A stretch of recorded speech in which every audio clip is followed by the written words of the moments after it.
Council defense team particularly entering the defense now? How ready are you guys? Well, you see, lawyers are trained to be ready for any eventuality.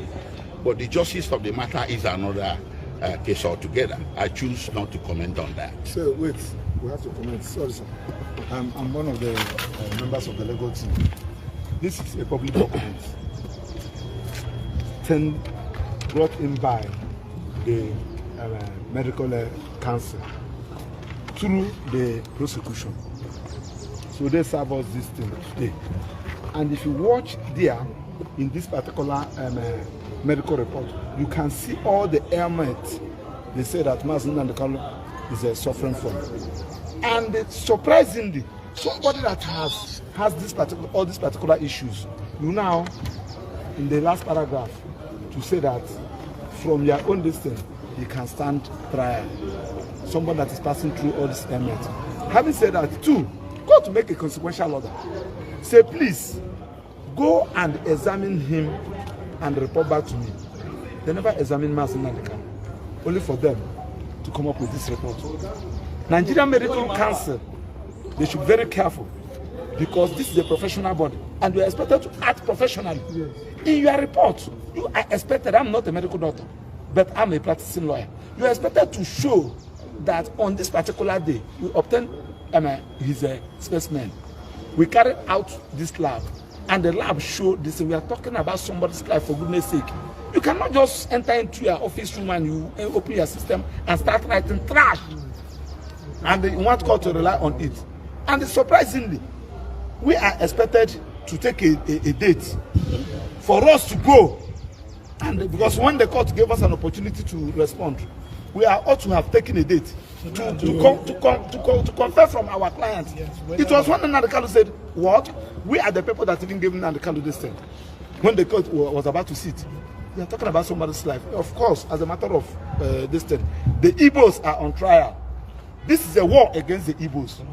Of course, you are here when the president ordered the police and the army to go and negotiate and have a discussion with the terrorists and the non-bandits in this town. With their arms. And somebody that is exercising his rights as given to him by the constitution, both local and international legislations, and you say that he should enter trial. Trial for what? What is it? What are you trying for? Do you have even jurisdiction? Does the court have jurisdiction to entertain this particular matter? Somebody that has been discharged by court of appeal.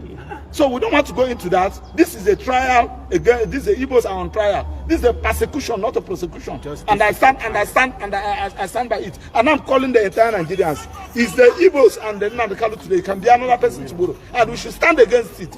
That's why we are protesting. Why should we be treating a human being like this? Simply because the offense Nnamdi Kanu committed is because he's an Igbo man. Can you do it somebody from the north? Can you do it somebody from the west? You cannot. People have been agitating. Mbah has been going around agitating for Republic of Oduduwa. Have you arrested him? The answer is no. Because Nnamdi Kanu is an Igbo, and he feels that nobody can speak with him, for him. And we are saying no to that. We can never be intimidated. Nobody is more Nigerian than anybody. Nobody is a second-class citizen in this country, and we are going to fight it. I'm begging judiciary not allow yourself to be used. They know what they are doing. Are you telling me that it was on the 13th? Court gave you 2 weeks. After 2 weeks, you now produce the document on the 13th. And you kept it with you. You do not allow us to go and see our client with it, only for you to serve us 5 minutes before court is sitting. And you ask us to respond. Is this injustice or injustice, for goodness sake? We should call evil. And when you call evil, it will stop existing. That is our submission. When there was no evaluation, you come up with.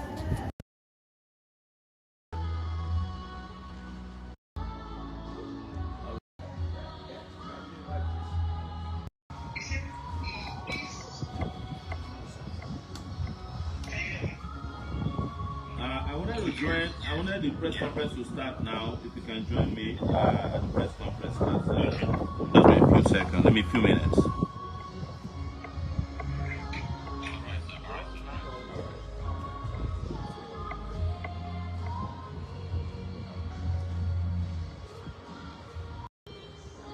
Ladies and gentlemen, this is a press conference called on the eve of Free Nnamdi Kanu protest slated for tomorrow at the Aso Rock Villa. We are here to let people know that this action is going on as planned across the world, as a matter of fact, but the center of gravity will be Abuja, the Federal Capital Territory, where Mr. Nnamdi Kanu is currently unlawfully and unjustly detained by the director of the State Security Services, known as DSS. The law is very clear. Mr. Nnamdi Kanu's detention is not just illegal, it's a national disgrace. The government is disobeying its own court and mocking the Nigerian constitution, the 1999 constitution that they subscribe to. Here is the truth, and what they don't want you to know is that the Court of Appeal cleared Mr. Kanu in 2022, and the charge acquitted him. That's the final.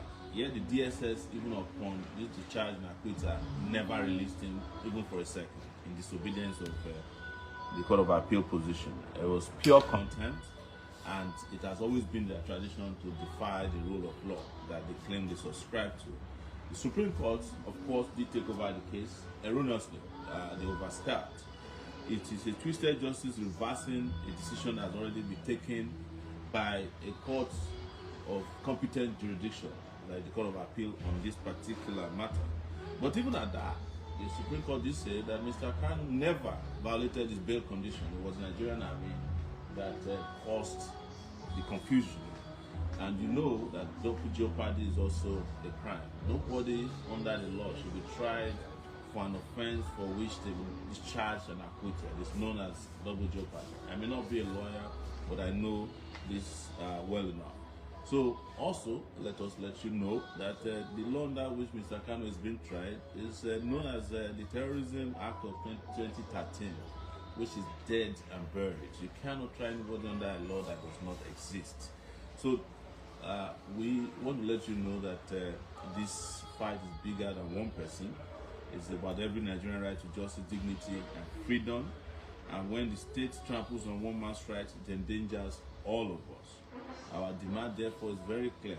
Obey the law, enforce the acquittal, release Mr. Nnamdi Kanu now.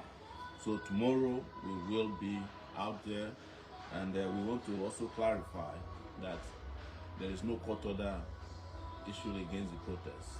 Of course, the police, in their anxiety and desperation, went to a federal high court judge on Friday and asked him to stop us from visiting certain areas. In fact, they initially wanted to ask the judge to stop, but the judge vehemently denied that he cannot ask the Nigerians not to protest, exercise their fundamental human right. So they granted a limited order, and the judge, in his number 3 order, said they must serve the defendants. They must serve the defendants by Friday. We have not been served. I only got to hear about the order through another person, and the order has lapsed because, as an ex parte order, service is the only thing that can activate an ex parte order. That has not been served. So we are going to head tomorrow, and we will march peacefully, powerfully, and legally on the streets of Abuja. And anywhere you might be, our own position is that this must be completely peaceful protest. And we hope that at the end of the protest, common sense will prevail and will bring Mr. Nnamdi Kanu home.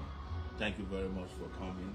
If you have any questions, please ask so that we can continue. What do you think about this Nnamdi Kanu's trial? Very good question. First, I think that the whole trial has been mismanaged. The federal government mismanages trial. First, several decisions about his fundamental rights were overlooked.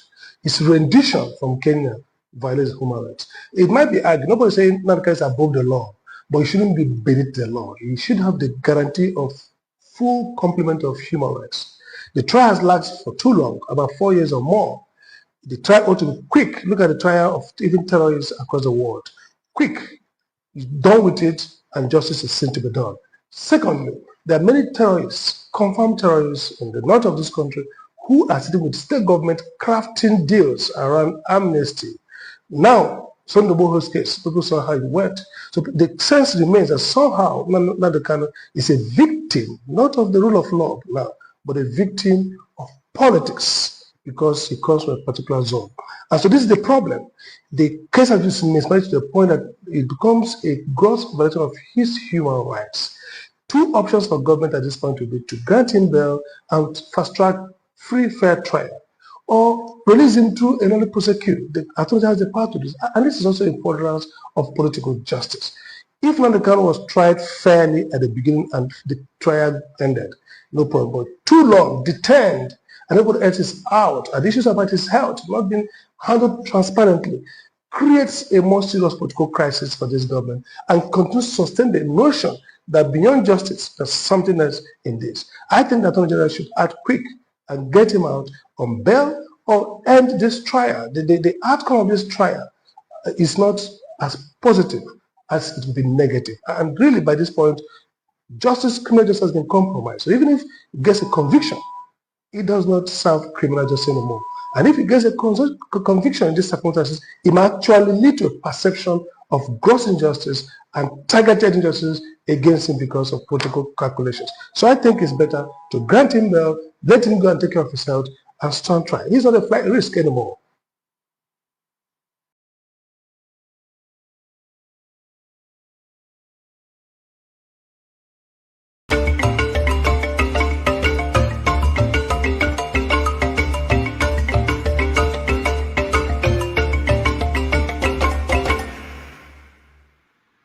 All right, welcome to the show, everybody. Thank you so much for joining us. My name is Rodolfo Okonkwo. Our guest, Dr. Sam Amadi, will be with us shortly. We're trying to tidy up some loose ends at his end, but he's around. He will join us so that we can have a conversation on the state of the nation. We're going to talk about the case of Nnamdi Kanu, the situation with the protest. We're going to talk about election in Anambra State and what's going on with the political parties. We have governors joining APC, the PDP governors all moving to APC.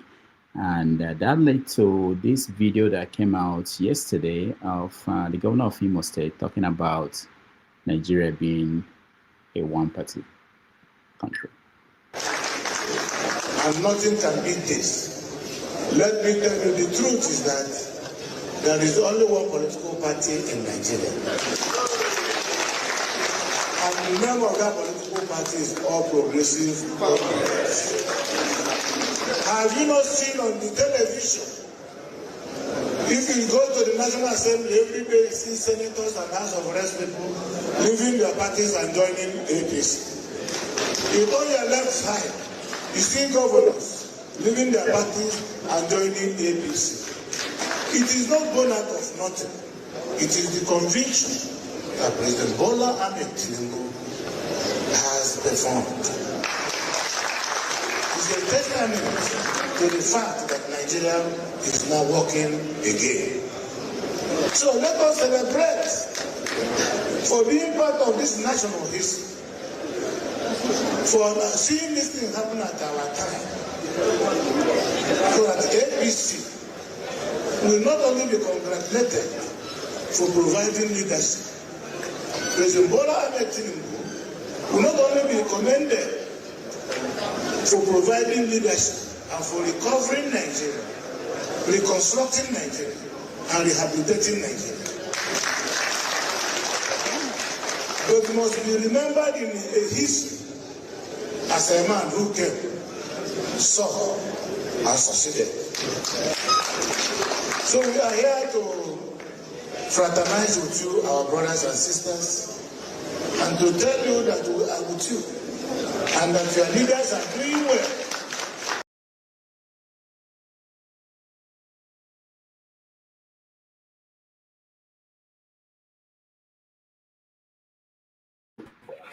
Welcome, everybody. Thank you so much. Our guest is about to join us, but before then, I have in the studio Mr. James. Mr. James, welcome again. You're always the first to remind me that I have a show. How are you doing? How are you doing? Yes, I think I'm all right.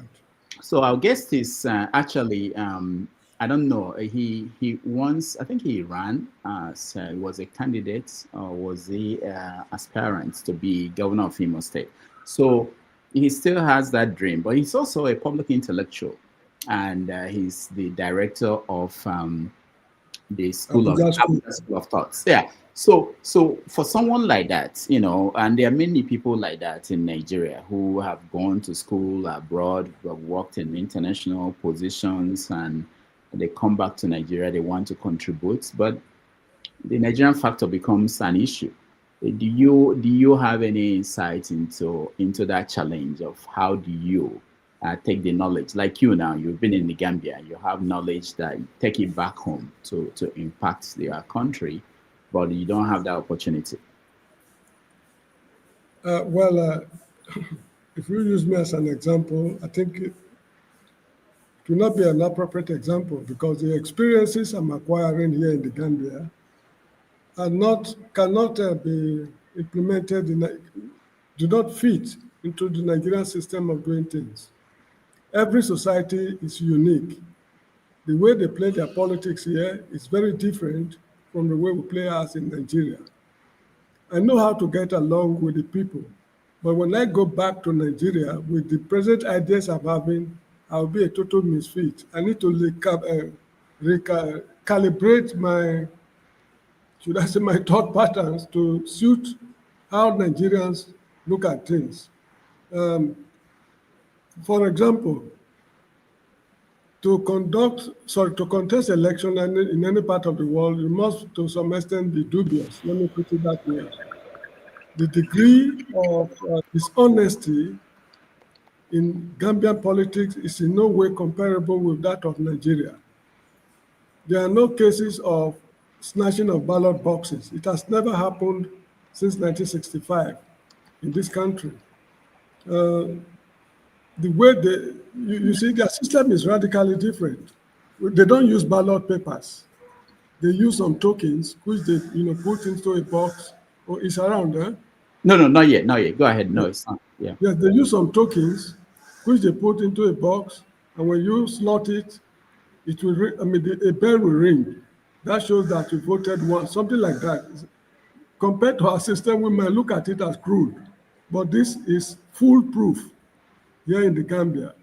So there's no way I can play politics in Nigeria because another problem is the tribal nature of Nigeria. There are some traces of tribalism here too, but it's not as serious as it is in Nigeria. Their voting patterns is not along tribal lines as such. It's not along tribal lines. It's possible for a Madinkan to gather votes from a Wolof area or a Jola man winning in a Fulani-dominated area. So there's no way, absolutely no way I can practice politics in Nigeria. It's not possible. Maybe that is what is disturbing them when they come from the Western world to contest elections in Nigeria. The way you people in America, for example, your voting system in America is computerized. Let me put it that way. The very first attempt we made to computerize our voting system in Nigeria, they said there was a glitch. Electricity supply in America is guaranteed. In Nigeria, it is not. There are a lot of sharply contrasting differences. So, I mean, it's only Nigerians who grew up in Nigeria, who are enlightened, who will be able to play politics well in Nigeria. If they are well-meaning, they'll be able to fix the Nigerian problem. I do not see how a Nigerian in the diaspora will go back to Nigeria with diasporan ideas to fix the Nigerian problem. It's not possible. Anyway, that is my own perspective. All right, thank you, Mr. James. Let's see, Tony, welcome. All right. Good afternoon, Dr. Damages. Good afternoon, good evening. Tony, we don't have time now. I'm sorry, our guest is here. Okay. Yeah, but we will come back to all of you. Let's begin the show and come back to everybody later on. Thank you all for joining. Thank you, James, for always being there, ready to help out. And I will get you. All right. So let's introduce our guest, who is here with us and begin the show. All right.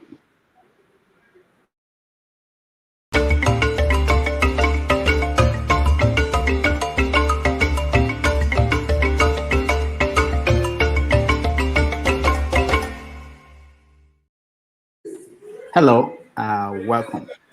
In Madagascar this week, the military took power after weeks of Gen Z protests against bad governance, unemployment, and lack of opportunities. In Nigeria,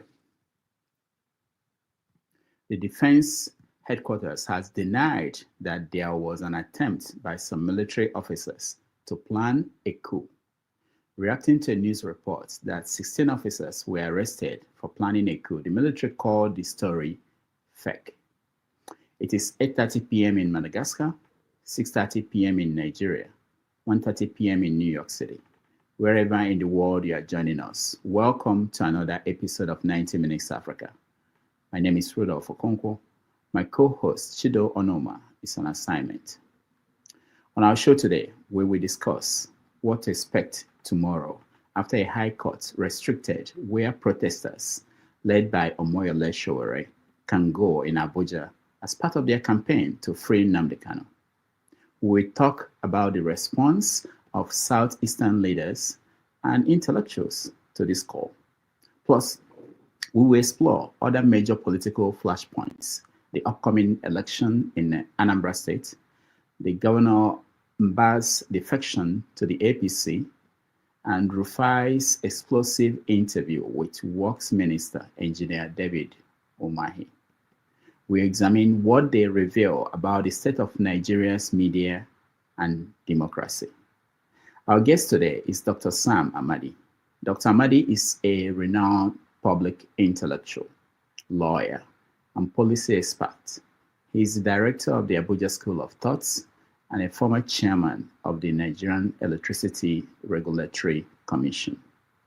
A respected voice on governance, democracy, and public policy, Dr. Amadi has lectured and written extensively on constitutionalism and political reform, including nation building.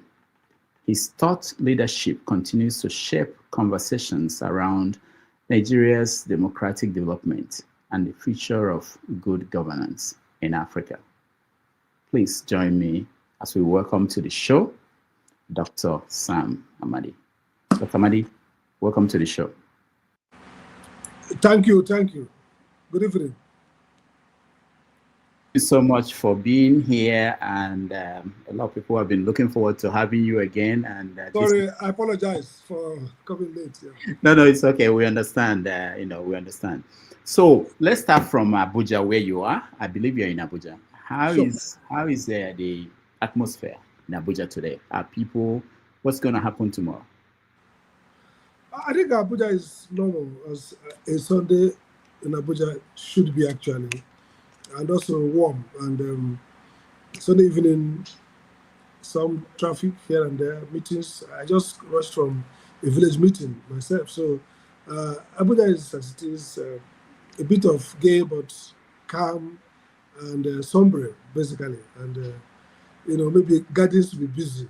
Chatter going on in gardens before for the more public open places. I think Abuja, no significant change from the usual Abuja evening. Yeah. You mean there are no military movement, no police, nothing? Not in any significant sense.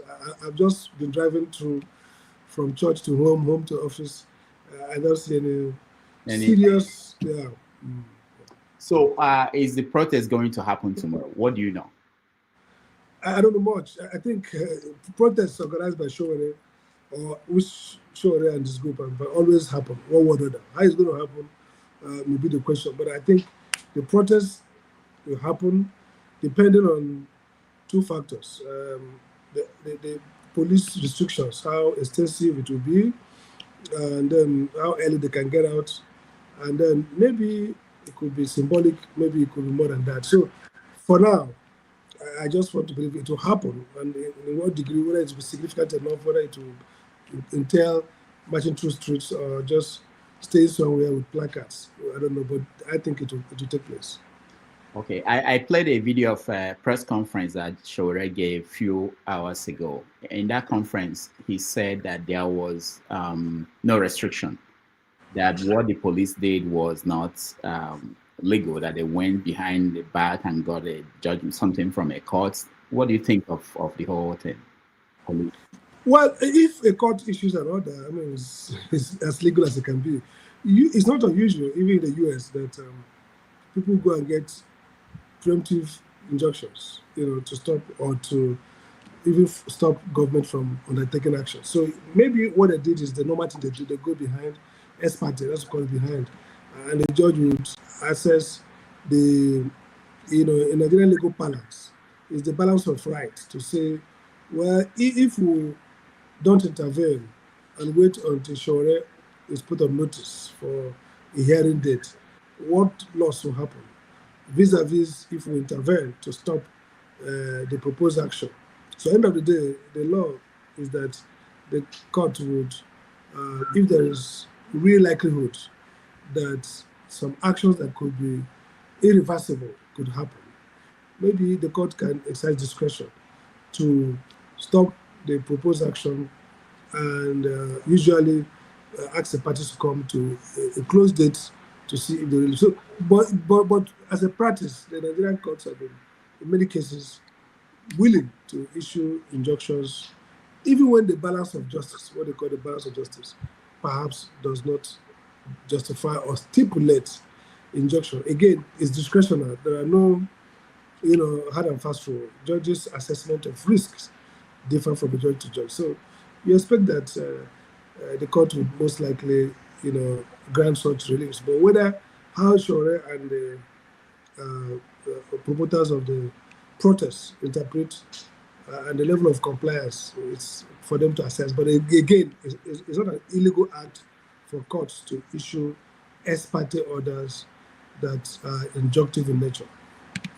Do you think that this injunction means that political leaders in the Southeast how would they react to that? Do they feel relieved that people will not say tomorrow, oh, they didn't show up? is that what is going to be? Well, because I also talked to some of the governors or some of the political leaders, how I put it. I think that they were never going to be part of a protest, so that's clear. Most Nigerian, even Alhaji Atiku, who by tweets kind of supported it, I would, except for symbolic purpose, I don't expect to see the politicians, Atiku, Obi, all of them protesting. But the endorsement is significant. So what I think will happen is that the governors themselves, who are not going to be there, if it doesn't happen, then they'll be relieved to the extent that some people will say, oh, this is happening and it didn't come forth. But my view is that some of the governors, at least some of them, a few of them, notably perhaps Oti and Soludo, have at some point openly asked that Nnamdi Kanu be released. They have also, indicated that I have spoken to the president, maybe privately, to ask that exercise discretion to terminate the trial.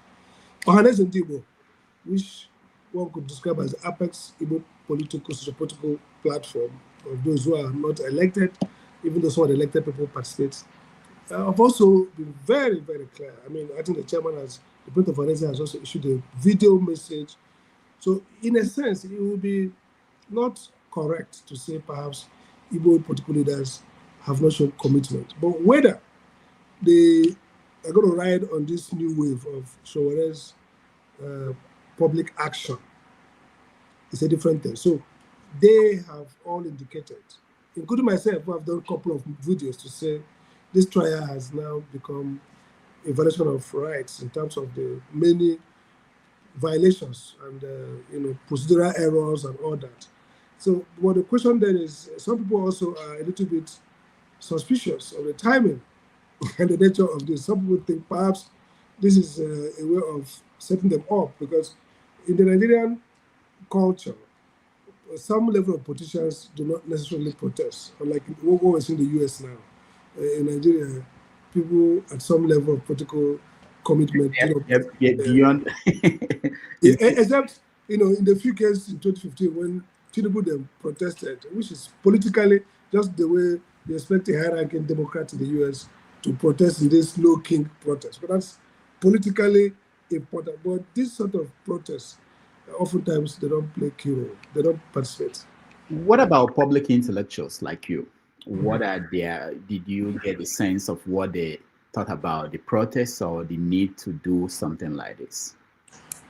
My honest view would be that many of them, or a couple of them I know, have weighed in one way or the other, maybe not as forceful as some of us or as publicly, but they're weighed in on the fact that maybe, this is too far, this has gone too far. Again, the Nnamdi Kanu's persona, or Nnamdi Kanu's cause, is also a little bit divisive in the Southeast in terms of what now became of the IPOP struggle. So I issued, when I did that video, somebody called me and said, Sam, you have credibility, people respect your view. I wish you can come to Isekanese. I hope you can come to my village and see what has happened. So, Rudolph, the truth is that the Southeast has been a victim of the aggression against IPOP and the detention of Nnamdi Kanu, and also a victim of some people who are maybe generally passive as Nnamdi Kanu's apostles and supporters. So there is a sense in which people are conflicted around to what extent should they be seen as, going beyond board to advocate. These are people who think that, just like, Nnamdi Kanu is even better because generally people don't associate him directly with some of the atrocities that has happened. But the case of Simon Ekpa, for example, you can see that Southeast people were very happy that he was detained. Many Southeast people openly say, thank God, get this guy, get rid of him. So you have to see the sentiment, and this is important. Take, for example, Sunday Igboho, who one could say is in the same business of ethnic agitation, asking for referendum and exit for Yorubas in the same way that Nnamdi Kanu and some of the Igbo patriots have also been doing. But the difference is that Southwest was not turned into a battleground. The tragedy, maybe, history and historians and analysts will think about what led to what, is that the ultimate devastation of this struggle is in the heartland, is the Southeast. So people are mourning and reeling from harm. People are agonizing of different things. So it is the long way of saying that many South, the level of identification of this campaign you expect from Southeast intellectuals publicly, you may not get it because there are many layers of strategic thinking around the social behavior of Southeasterners. For example, some people say, I've known a leading Igbo intellectual who has called me leader, one of the foremost leaders in Igbo land, and I asked my opinion and say what I think. Is there a setup? What's going on? So the Igbos are always nervous about national issues because everyone will talk about it. Now, if Peter B, for example, says, when Peter B says he shouldn't have been arrested, oh, that's the IPOP leader, that's the IPOP leader. So that, the Nigerian thing of stigmatizing, blackmailing, has created a moral conflict, perhaps, amongst some Igbo intellectuals. That's the point. I like where you went to. Let me ask you this, because sometimes we've been having conversation around this Nnamdi Kanu IPOB for years, and sometimes young people, disciples of Nnamdi Kanu, will come here and say, "It's the problem of you guys, you public intellectuals. You are not leading, so we have to follow anybody who is offering solutions." And recently they've come up to say that, why is it that people like you or people, intellectuals, are not leading a protest like this? Why should it take Sowore for Igbo people to now look at what happened when he went to the markets?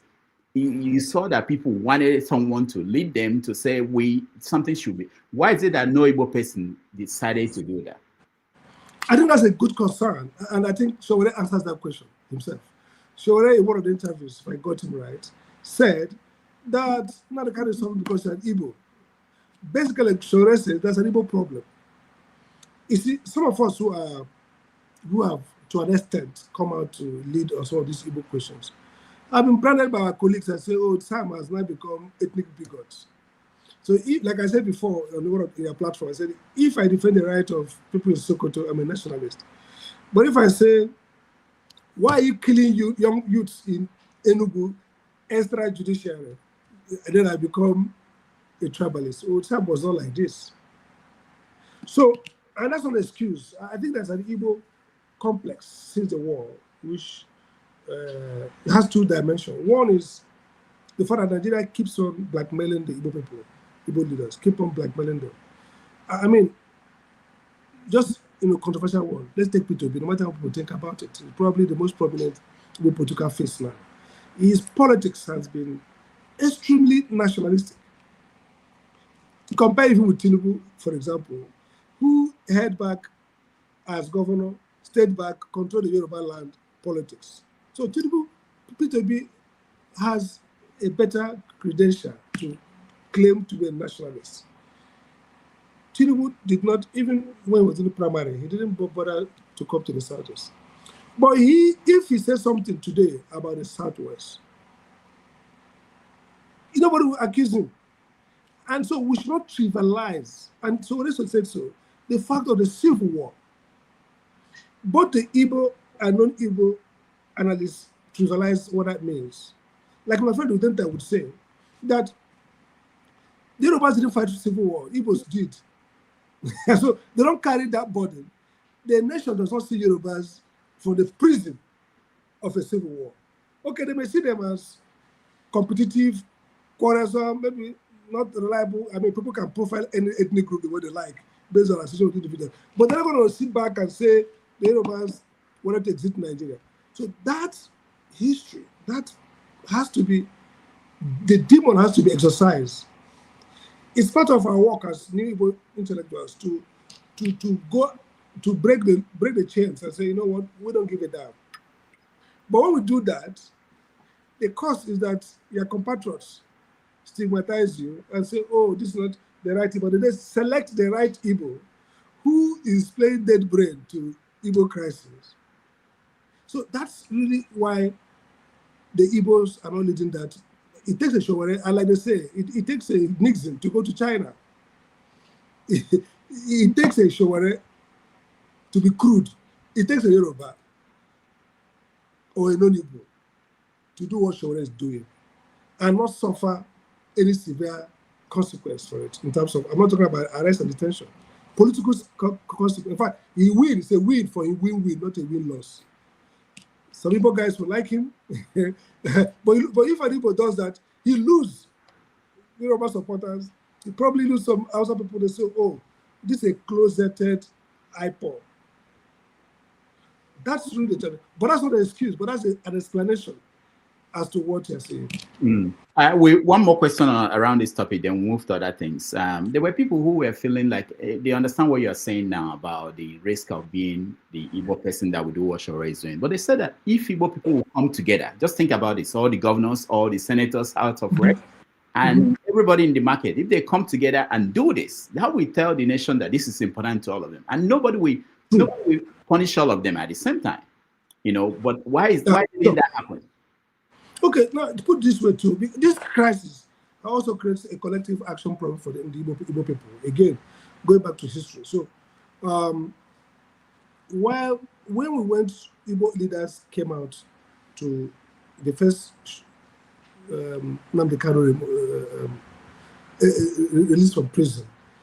Soludo, all of us, Federal and Dago, we had a lot of Chukuma, and finally, Soludo led the team, and they got him out. You know, it takes two to tango on both ends. When Nnamdi Kanu came out, and there were several meetings back and forth, subjecting himself and his movement to a greater Igbo leadership didn't quite happen. So there is a crisis in Igbo land which has to be resolved, which is a crisis of leadership. And it's because we're diaspora people. I used to make this case. When Tinubu was in Lagos, Yinka could walk to Bordelon and have conversation with him. Another leader could come from Ajekule, come from the Yorubas. Leadership are largely in Yoruba land. Tinubu didn't quite stay in Lagos, in Abuja, until he became president. But today, if you go to Sowore, who are you going to see to have a conversation with that youth in Sowore? So if there's a crisis among young people and they're looking for a mentor, and that's what some of us have started going to the East, holding program. The diaspora effect impact is on leadership. Nobody on ground to people together. So yes, I agree. The young people, this crisis would have been avoided if the governors were focused and responsive to the concern of the young people.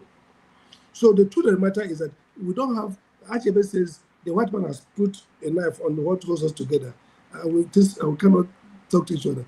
Two, the leadership crisis in Igbo land manifests also in the sense that there is no convergence of leadership, in the sense that we can all agree that, okay, fine, no matter what the facts of the matter is between federal government and Nnamdi Kanu, on this we stand. This is a common ground, and we all come, truly, if we all come together, there's no way the federal government can resist that. If all the governors and the pension rulers and the intellectuals say, the common Igbo position is X regarding this man, that happens. But part of the crisis is that the Falcon cannot hear the Falconer. Some people are rejoicing and say, if these guys come, would they listen? Now, no matter how much you cut it, when Sosan Doboho, no matter all he's saying, there are backdoor channels. He listens to some leaders. So those people who accuse the leaders, I'm part of those who accuse the leaders. We should also accuse ourselves. If they call you to a meeting of Ohanese or Igbo leaders, and you see politicians, you start abusing them, go punish them. You can't have it. There must be elders in the room. And if you don't submit to those elders, we're not saying lick their boot up. No, we are critics. But at least I'm a critic. I attend a meeting of Igbo elders in Abuja here at the highest level and have strong views. Sometimes I lose the battle. Sometimes they agree with me. But you have to first believe. So if you are just ragtag army, and by the way, when the ECN thing came, I disagree with them. I said, no, don't create a private militia. It can't do that. You're going to destroy yourself. So the question is, people are saying, all this struggle, if we count the losses, we lost. We killed our people were killed by the military. So if you can't listen to that message and say, is there a better way? Then you want to railroad everybody to champion. They'll say no, because they're not even convinced that the release is a net loss. They're not even convinced. I mean, Sunday Boho, what damage did he do to Yoruba? Nothing. He's going there, fighting the federal government, claiming to fight for Yoruba land. But in his own territory, nobody came and said, this is what Umahi's group did against us. But if you do an inquest now, you see millions of people will file reports, whether true or false, as to how the group damaged them. All right. There's somebody that I saw a post on your Facebook referring to what he said. Sorry, if the light go off, I'll just put it back. So okay. Don't. Okay. All right. We could take a break when that if it happens. Now, there's somebody called Igbo Ayaka. Is Yes. Ohanese Youth Council President, comrade. Who is he? And who is he? Do you know? I saw that you. I know him. I know him very well. He's okay. one of the youths, yes. Okay, so he said that Bola Tinubu may drag Nigeria into another civil war or violent revolution. What group is that? Who is he? You know, because part of the issue we have in England is that people come up and speak, and they are speaking for a group, you know, supposedly Ohanese Youth Council. Is that a real group? Well, it has been a controversial issue since some groups say they are youth leaders, but Ohanese says, we don't recognize you. But they have been operating for long. So I know him very well. He's been a competent comrade. But these groups are running like franchise. He has ever been. I can start one in my bedroom now and issue statements. Yes. So they meet, a couple of them. All right. our guest, Dr. Sam Amadi, will join us again. Let him fix the power situation. In the meantime, let's take a break. When we come back, we're going to talk about bigger issues, the supposedly the coup that we had happened or not happened in Nigeria. I'm coming. Let me put the lights. Okay, no problem. I will take a break and then we'll come back to you. We talk about the upcoming election in Anambra State, and we are going to also talk about his state, where he's hoping to one day be the governor of Imo State. So stand by, be with us, and we'll give you the chance to weigh in and join us in this conversation with Dr. Sam Amadi. Thank you.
Welcome back, everybody. Thank you for staying with us. We have a long conversation, so many things to get to today. But Doc, are everything okay?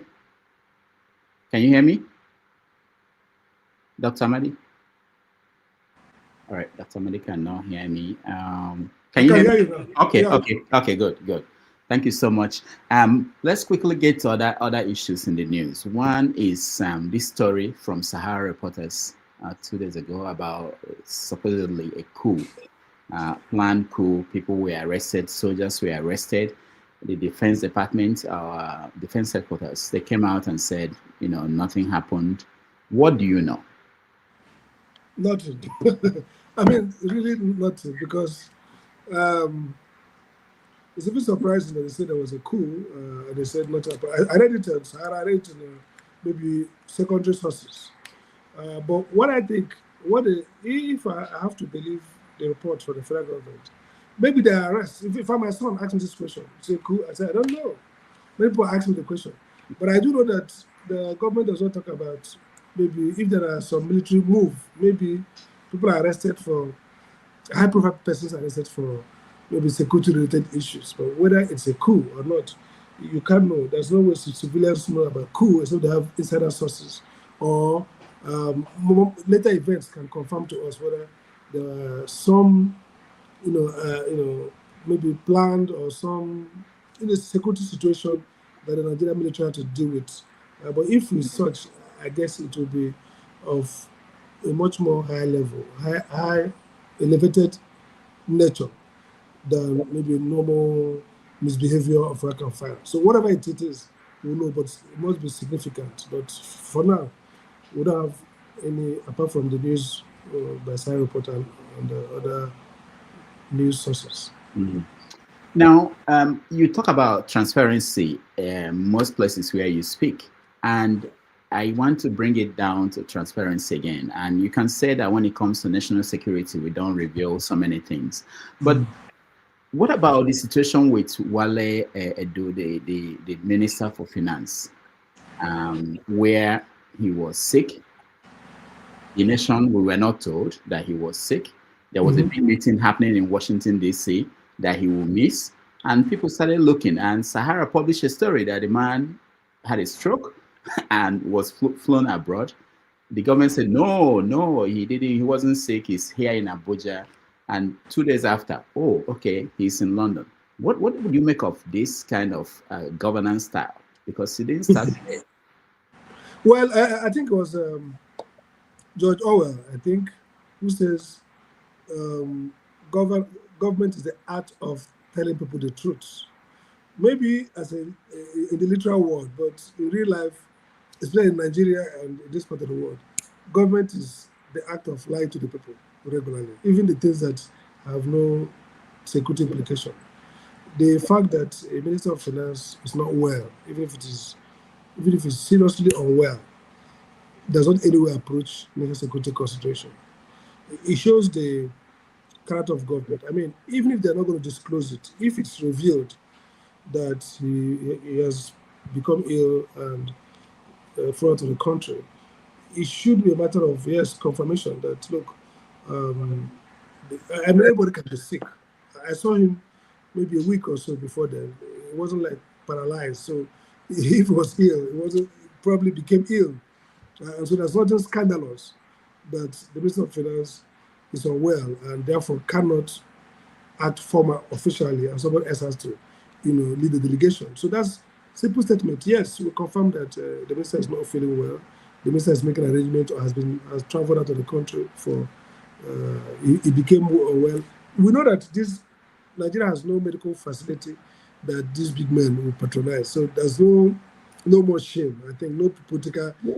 Hold on, Sam. What about the one that Abio built in his state? Is that not good enough? Ababa didn't use it. so I have not seen it. I don't know. Maybe it's good, but the key point is that Ababa did not use it when he was reported sick, and of course not reported visited. People saw him in hospital, whether he was serious or minor. I don't know. But so he never used it. So nobody of note in government has got. The only government official who has used at that level was Shibanjo, who went to Lagos, where he had some minor or major surgery. So he brought doctors from abroad. Well, another of the, at least they did it in Nigeria. That's the point. But look, the point I'm making is that honest, the thing about transparency is that it's wasteful lies that are useless. Today's world, stories will break. People, even in power, will break those stories. AIDS will break the story. So we see in Washington too, even when under Biden, when Minister of Defense was sick and had to have, even within the country, a surgery at some point, they picked it up and it became a scandal, and the government reacted. So my concern is not that he got sick, not that he traveled to the UK or wherever for medical treatment, is that they ought to say, this is the state of things. And when the newspaper break it, you confirm that's true. To say he's Nigerian, the 2 days you saw him in art shop, is it that he's irresponsible to leave his major work to go and attend to art shop? Make believe that was needless, in my view. All right. This is a serious question that a lot of people we've been debating it here for weeks now. Do we have genocide, Christian genocide in Nigeria? How do you define a genocide? Okay, so genocide takes two forms, planned, strategic killing of people of a particular race or ethnic identity or other identities because of the nature of the identity. So if you make an onslaught, and that's why people are saying, okay, maybe what's going on in Gaza is genocide or not. So the debate is around, is there a intention to wipe out, to kill Gazans because they're Gaza people? People have also extended genocide to deal with mass, displacement of people. So you can talk about social genocide, to wipe off the people, to displace them from their homeland, to erase their ethnic identity and rootings. What's happening in northern Nigeria, I would put this way, is a state-backed mass violence against northern Christians. So even if we don't want to tag genocide because of undertone, many people will be strong on genocide, some people will be on stupid. Let me, as an intellectual, try to say, even if you say that the Nigerian government itself is not intent on total wiping out of northern Christians, there is a containment doctrine, effort with the complicity of Nigerian state, historically, not just Tinubu Nigeria, historically, to allow, tolerate, and conceal mass violence against northern Christians because of their identity, ethnic and religious. And this is interesting because in 2001, I guess, yes, I did a conference. There was a conference in the US on at the Holocaust Museum on what they call near genocides. And Biafra was one of it. I did a paper I titled Ethnic Dissension, the making of the Biafran near genocide. It's published, it's on the website of the Social Science Society Council of New York. It's a book. And I did a chapter. One of the things I said is, it might not be genocide because at the end of the day, Nigeria did not want Biafra to leave. I mean, it was a funny, ironical thing. They were killing Biafrans, but when they want to go, they don't go. Unlike Rwanda, when they want to chase them away. So the Biafra, they didn't want to chase Biafra away, but it was a determination to contain, marginalize, and structurally,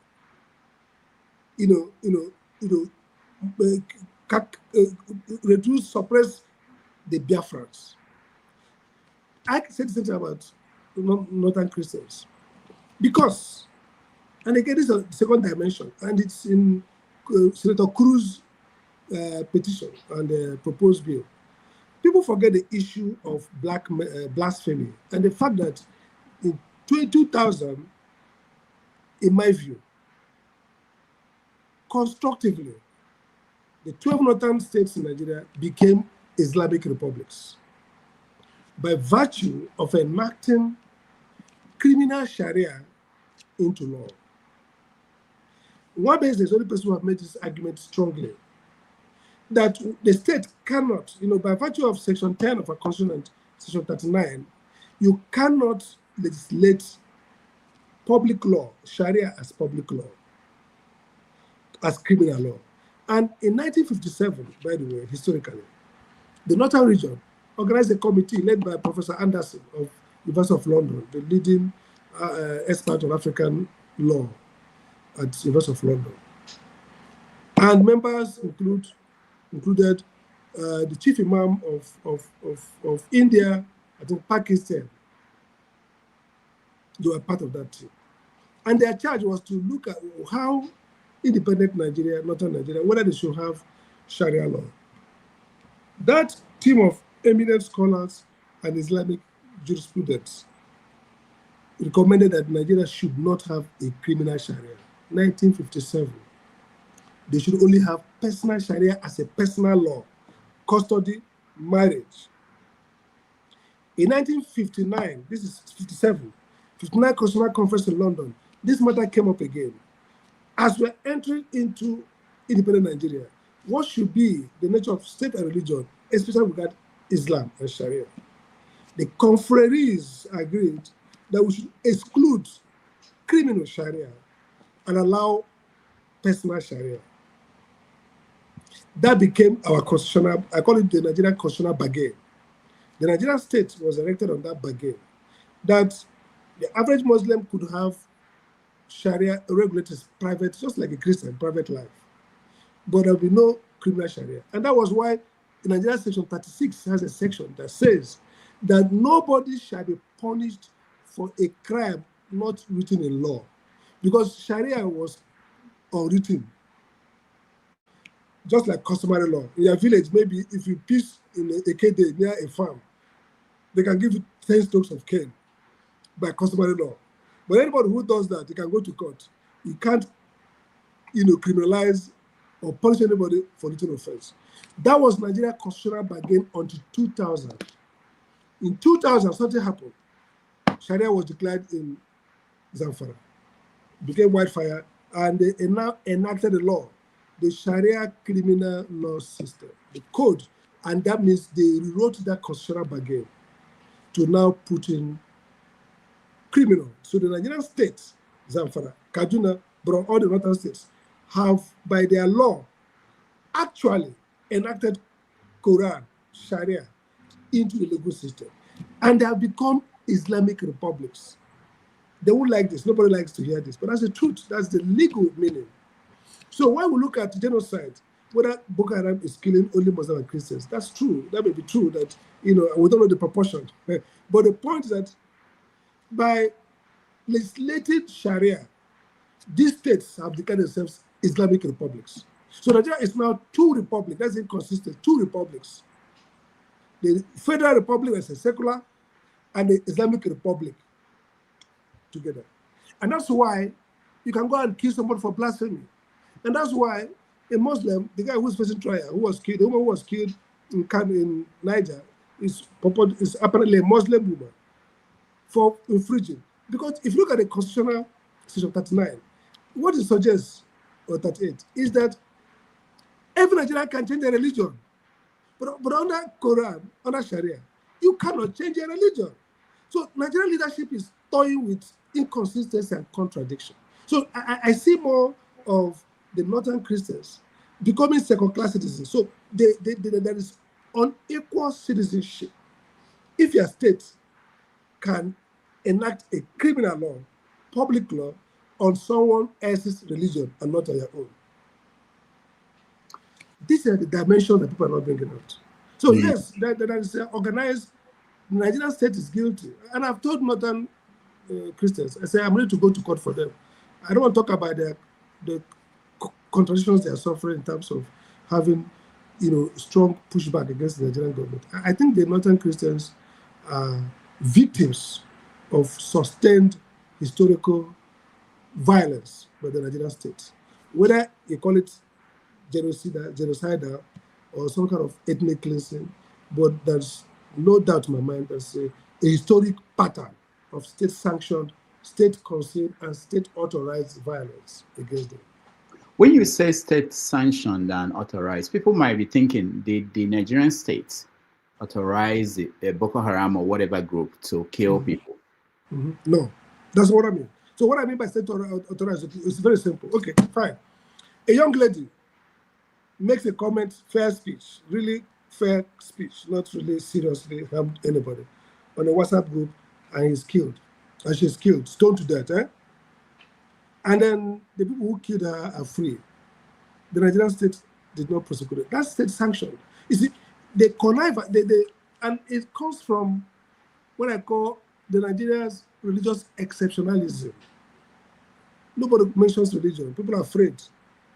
Even what I'm saying now, few people can call it out this way. It's not because I'm saying because I'm totally convinced of the scholarship. This is part of my PhD. I understand this level of the land very well, and I don't care.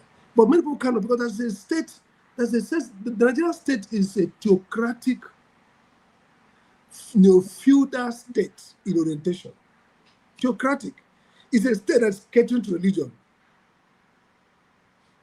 And so we exempt from religious.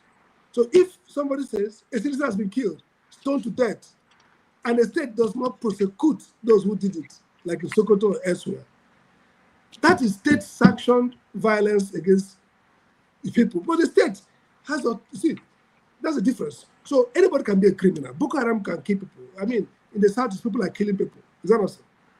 But when a state plays dead brain, knows the villains, in the case of Sokoto, of that lady, they posted a video bragging that Atiku Abubakar, otherwise courageous man, had to delete his post. It's not, people see it, oh, Atiku is hypocritical. That's not the point. The point is that he was moving against an established idea.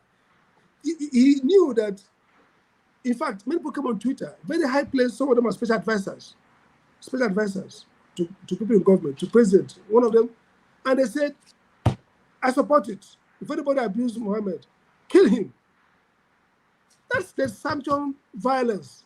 It's state sanctioned, because if not, the state will pick up those people and prosecute them. So Nigerian problem is centrally that the Nigerian state is constructed to appease religion. From 1806 to 1900, when the British came, to 1914, there's an appeasement. The Nigerian state is afraid of being a democratic secular state, not secular in the sense of fighting God. The state that is focused on citizenship and does not care, and therefore protects the citizens. So the northern Nigeria people have been victim most of this incoherence. And so yes, people say, oh, all Nigerians are victims of violence. I mean, wherever you live, we're all suffering. But the northern Christians, the middle belt people, are victims in a special way. It has a historical origin. It has a political character. It has a religion. And the only problem I see is I don't care about groups like Boko Haram or IPOB or Odua, whatever you say their groups are fighting. What I care is the state authority. The central thesis of a democratic state is that the state is autonomous from all the tendencies competing for dominance. So when a state is now infused with one religious or ethnic group, whether Igbos or Fulani or Christians or Muslim, it's no longer a democratic state in that proper sense. Very interesting. Now, people will say, and I've had it on several platforms, where people will say, oh, they are killing Muslims too. Why should you say that is genocide against Christians? What would you say to people who say that? Well, in the same way, in Gaza, Hamas, we're not here, are killing Palestinians.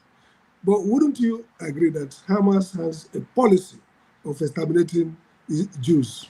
That's in their policy. They don't want Jews, but they can kill. So I don't know the circumstances in which, see, Boko Haram is a religious sect, but at the same time, it's a terror group. So terror escalates, and sometimes people are overtaken by the blood, by the blood they overshoot. Again, there's also element of criminality. So it becomes a business, a franchise. So people now also kill for all kinds of things, not necessarily in focus in advancing the original plan. Boko Haram's stated goal is Islamic Caliphate. That's what they said. So oftentimes people make it look like, oh, but that's what they are. They said that's what they are. And so they are part of what we now call Islamic terror groups. It does not mean that Muslims are terrorists. It simply means that this terror group, just like there could be a Christian terror group that says our job is to convert a physical kingdom of God by force. But they can kill Christians as well. In fact, many people who say, oh, maybe IPOB is a violent group, the argument they push and they cut back that, oh yes, they are killing. If they kill unknown government, for example, federal government, and then they also kill Igbos, will you say they're not killing, unknown government is not killing Nigerian soldiers? So I'm not going to go into proportionality argument. My point is that I don't think this is a classical case of genocide, but I think this is a classical case of state concealed or state sanctioned or state tolerated targeted violence, not just because of Boko Haram killing, because of several things. For example, the churches cannot get C of O or own any land in the north. There are churches, they're allowed, but they can't own anything. There are several structural ways that show that. And I said the heart of it is not that these people are bad people, is that we have not tackled the issue of what should be the relationship between Nigerian state and religion. It has been deferred over from 19, see the history I told you, from 57, 59, 1979, it came up again. Mbakwe and Alhaji Bah had a big spat on this 79 constitution before we got into the 77, 78 before 79 election. And then 2000, we had this disruption that has now, in my intellectual thinking, created fractured Nigeria's legal order. And part of their consequence is what people are suffering with stoning to death, with blasphemy charges, with the case in the Supreme Court, where the lawyer for the state says, if you want to kill a man for supposed blasphemy, and they said, even if the court, they will kill him. They say, we'll kill him. This is what a lawyer, a senior lawyer says. Say, we'll kill him. Why? Because if you look at religious offenses, they are total, they are absolute. So if it's what they think religion says they should do. But that's why the British were even smarter. When they came in independence, they controlled all the customary laws. They put a law called repugnancy test. They said any custom that is repugnant to good conscience, natural justice, they disallow it. Because they knew that there are certain laws and customs that are incompatible with a civil state. You can't have people killed because of blasphemy in a civil state. In fact, only Iraq, I think, and Afghanistan, only two countries, Saudi Arabia and maybe Afghanistan, that has that rule. Nobody else. I was speaking with the former president of Indonesia, who was chief imam. He told me that in 19, I think Indonesia became independent around 1960, 1959. They agreed, this is about 80 to 90% Muslim nation. They said they agreed to remove the public Sharia. Indonesia has no such rule. Indonesia doesn't have it. Malaysia doesn't have it. And these are perhaps the most populous, quote unquote, Muslim states. So why do you have it in Nigeria? That's the point. All right. I want to play a video of one man you know very well. I think you are hoping that one day you will take over his position. He says something that is very important in the conversation we are having in Nigeria today. Let me play the video. And nothing can beat this. Let me tell you, the truth is that there is only one political party in Nigeria. And the name of that political party is All Progressive Congress. Have you not seen on the television If you go to the National Assembly, every day you see senators and House of Reps people leaving their parties and joining APC. You go on your left side, you see governors leaving their parties and joining APC. It is not born out of nothing. It is the conviction that President Bola Ahmed Tinubu has performed. It's a testament to the fact that Nigeria is now working again.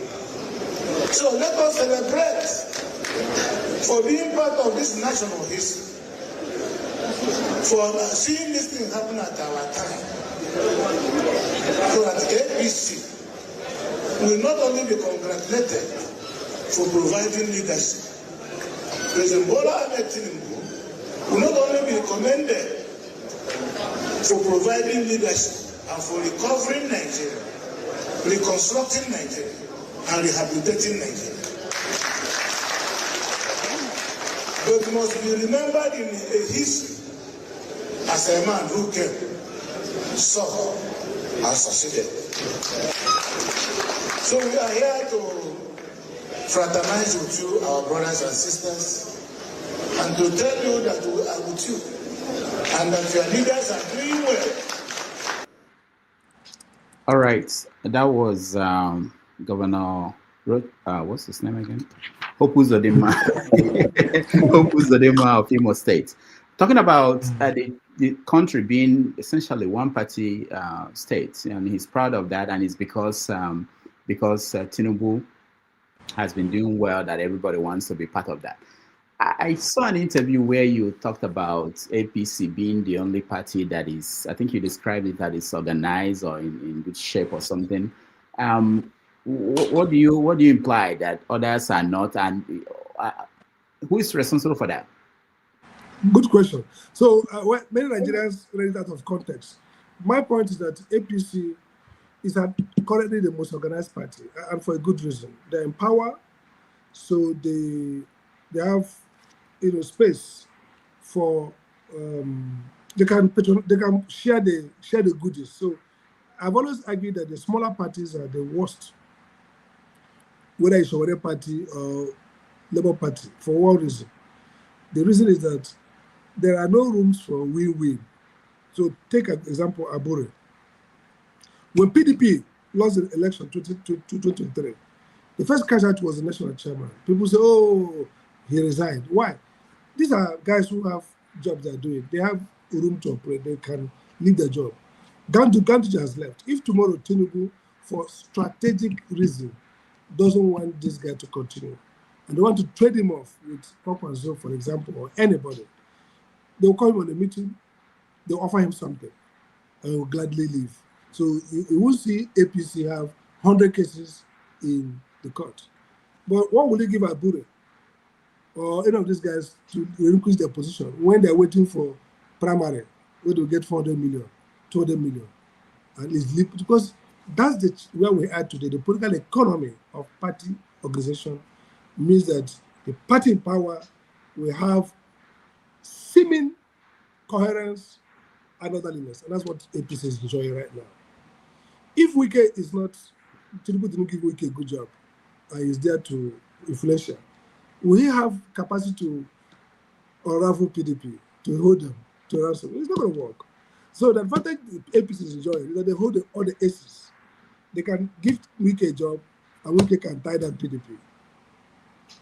They can, negotiate with a governor and say, you know what, I hope you know that INEC is one of our units.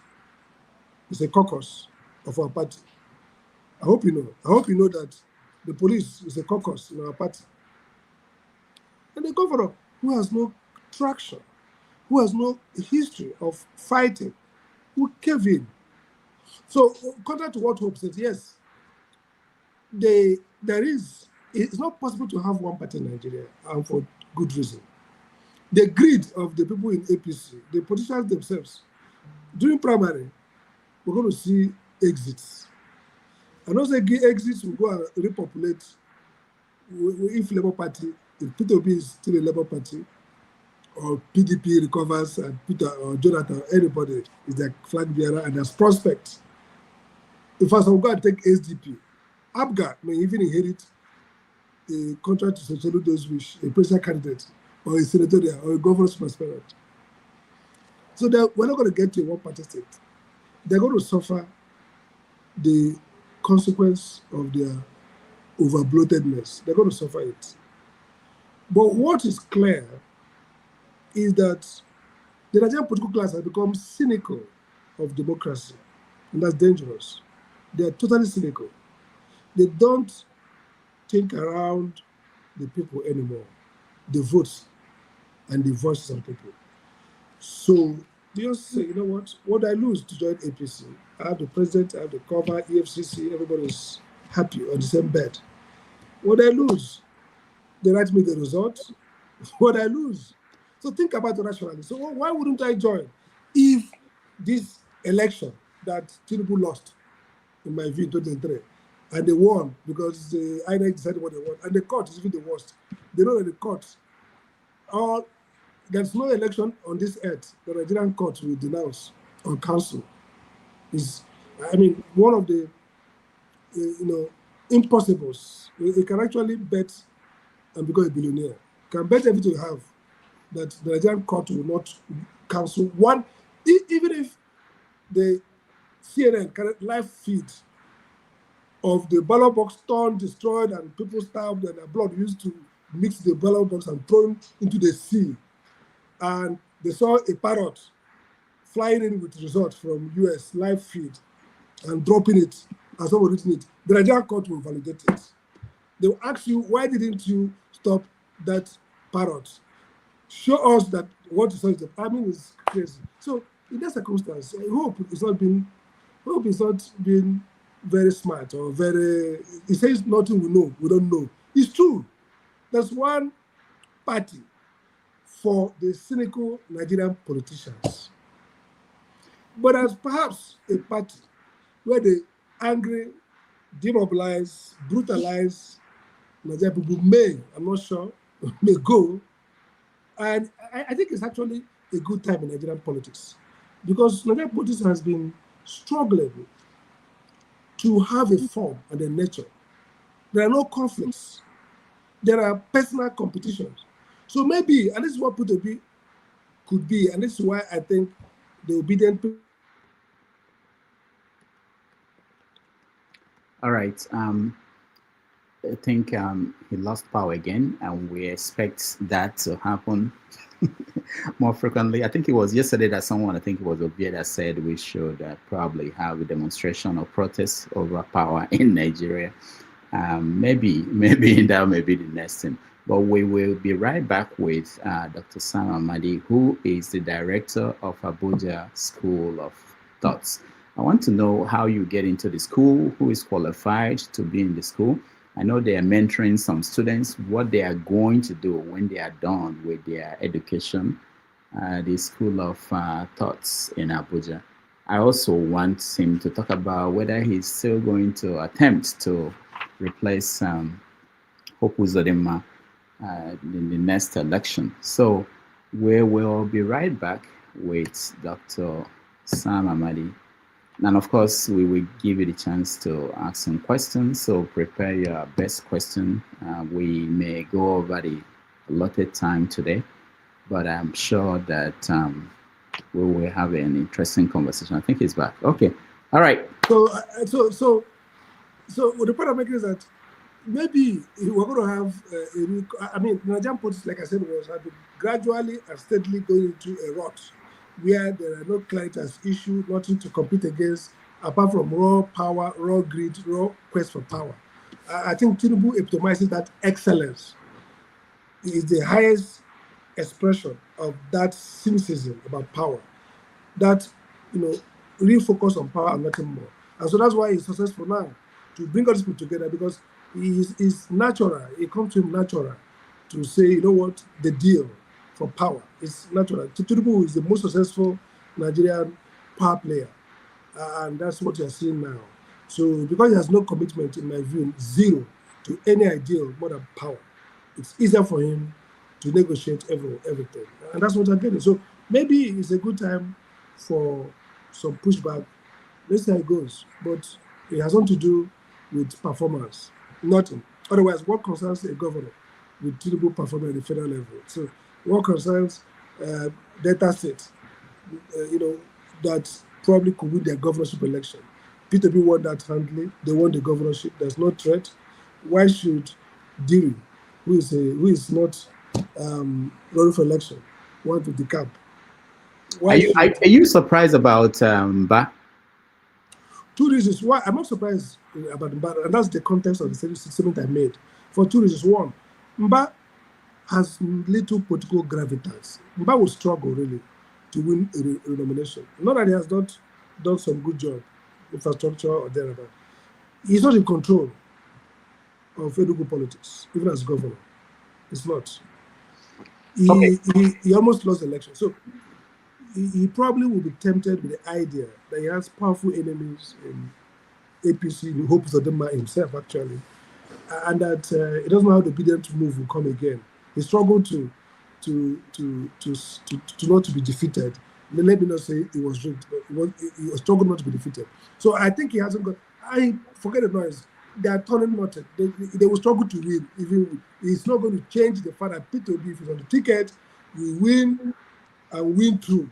In Southeast, that's what will change it. Except the results are written elsewhere. There's nothing, no campaign that will change the dynamics of 2027 election. Now, analysts, they are looking at Anambra State, the upcoming election.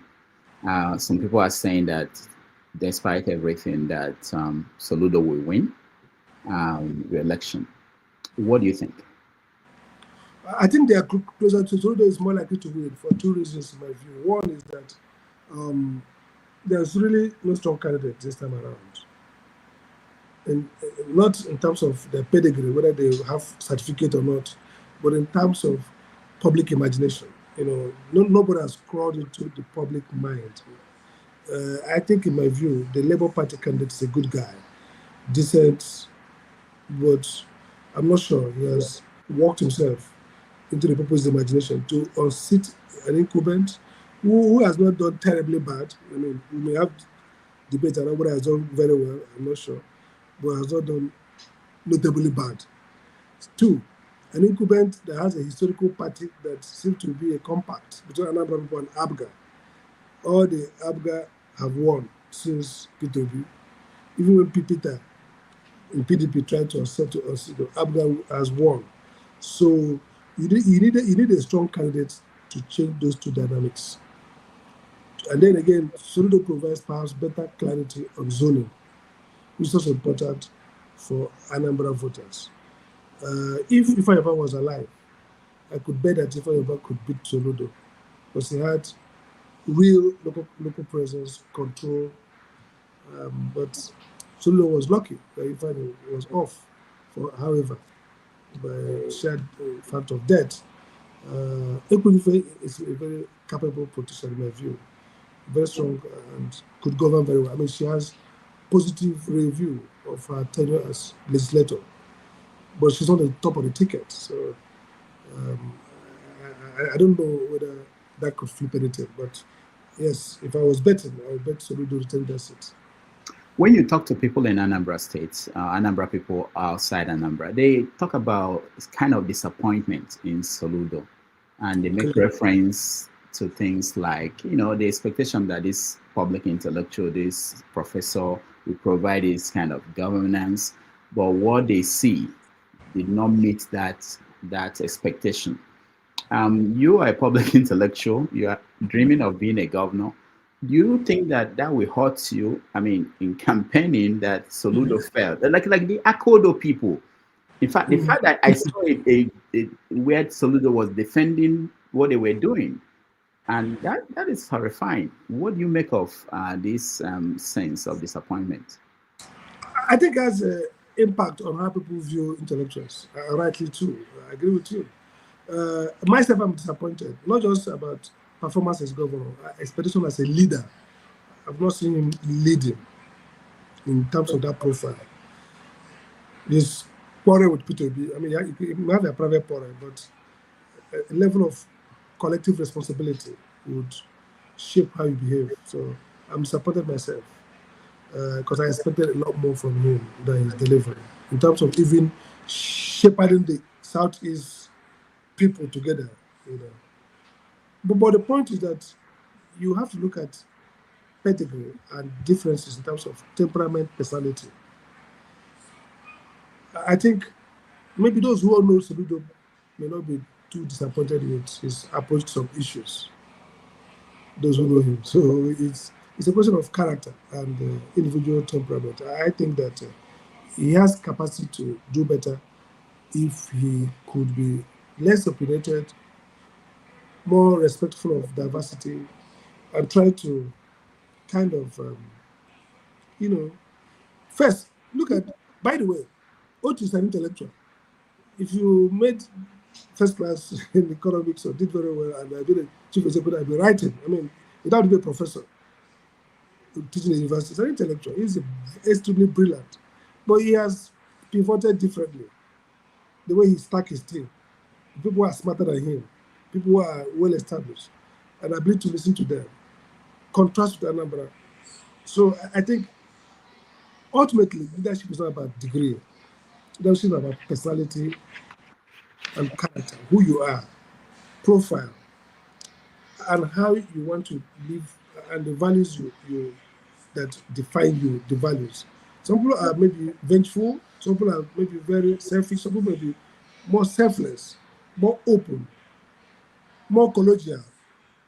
So all these virtues and character profiles play more role than degrees and brain power in governance ultimately. Okay.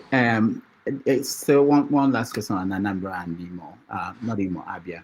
So people are saying that obviously Soludo will leave Abga after his second term and join the National Party.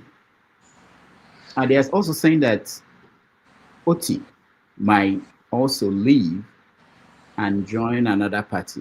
You know these people. What do you think? Do you think there are any commitment from not Soludo but Oti to Labour Party or a party that is not going to be a national party?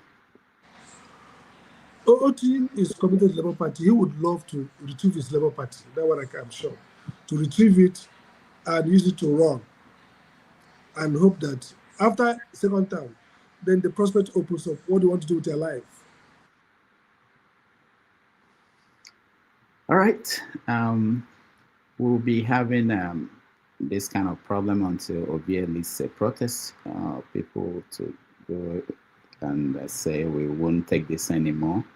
That a country of 200 million people should be able to have power. Maybe on Sundays alone. I'll round up my questioning with my conversation with Dr. Amadi and then let you guys come in. There are so many questions, so many things we didn't get to yet, but I have to stop at some point. Let's take another break. When we come back, we will have him talk a little bit more about the work he does. When we bring a guest here, we ask them general questions. We also talk about the work they do. He has a school, Abuja School of Thoughts, which is a very important institution that is growing in Nigeria, trying to mentor young people in the area of governance and leadership and the public good, which is something that is lacking in the characters we have in political offices. So maybe the new generation that will take over will be able to understand what is expected, because when you talk about something like conflict of interest, most Nigerian politicians, they have no idea what that is, and you see it in everything they do, how they talk and what they justify in public.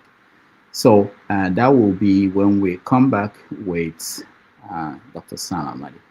Thank you for staying.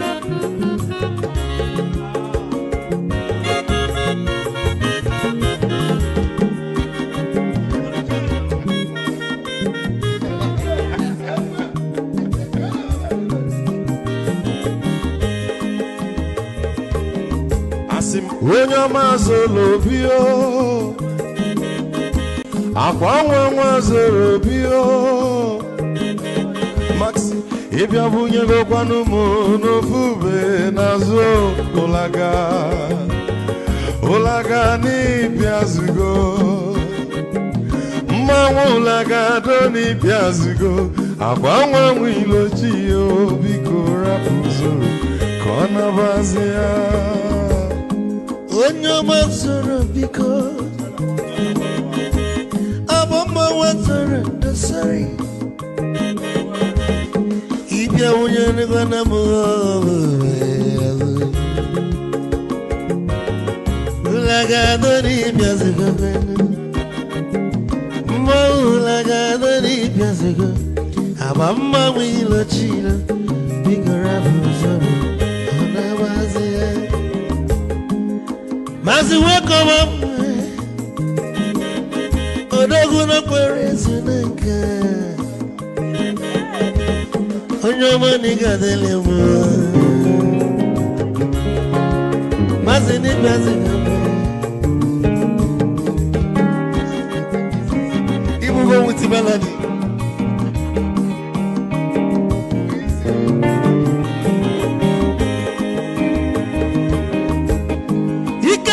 Where's your phone? Odogu na chala noka.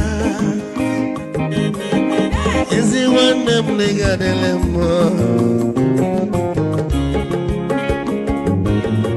Olaga doni pesigo no. Ma olaga doni pesigo. Amama wilo chilo. Bigora buzo. Anabazi. Say.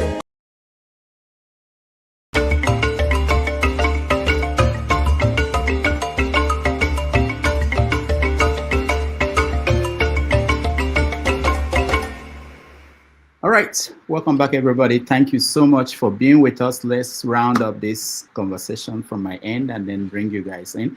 So, Dr. Amadi, I have one more question about. So you are saying that you are sure that Oti would like to. Yeah, so he would like to stay back, and retrieve his party. But what happens after being governor depends on the stature of the party and what happens. Nigeria puts it in a flux. But again, on the campaign, I don't think it's very. His situation is different. He's in charge. It's actually, if you go through Aba or Abia and talk about Oti among the people, it's likely 10. If there are 10 people, maybe 7 will say he's our man. You can't say the same about Mbah. With due respect, he's doing about issues. For example, many other people are worried about how he's dealing with insecurity, the herdsmen attack. So he's really. Has several areas of deficit and people attacking them. But truly, apart from P2B today, Oti is the most popular and liked, not just in Abia. In Imo, they love him. I'm sure even the US, people will love him. So I think he has no reason to fear too much about. He's really controlled. So worst case, even if he doesn't get his Labour Party, leadership, ultimately, he moves his Labour Party platform. He has made Abia strong Labour base. So he can move them to any small party and run and win. Now, what he negotiates afterwards, again, I think it also depends on what happens to P2B as well, because if the elections are going to be, as the APC is planning, to ride the momentum to combine presidential and governorship election together, it means that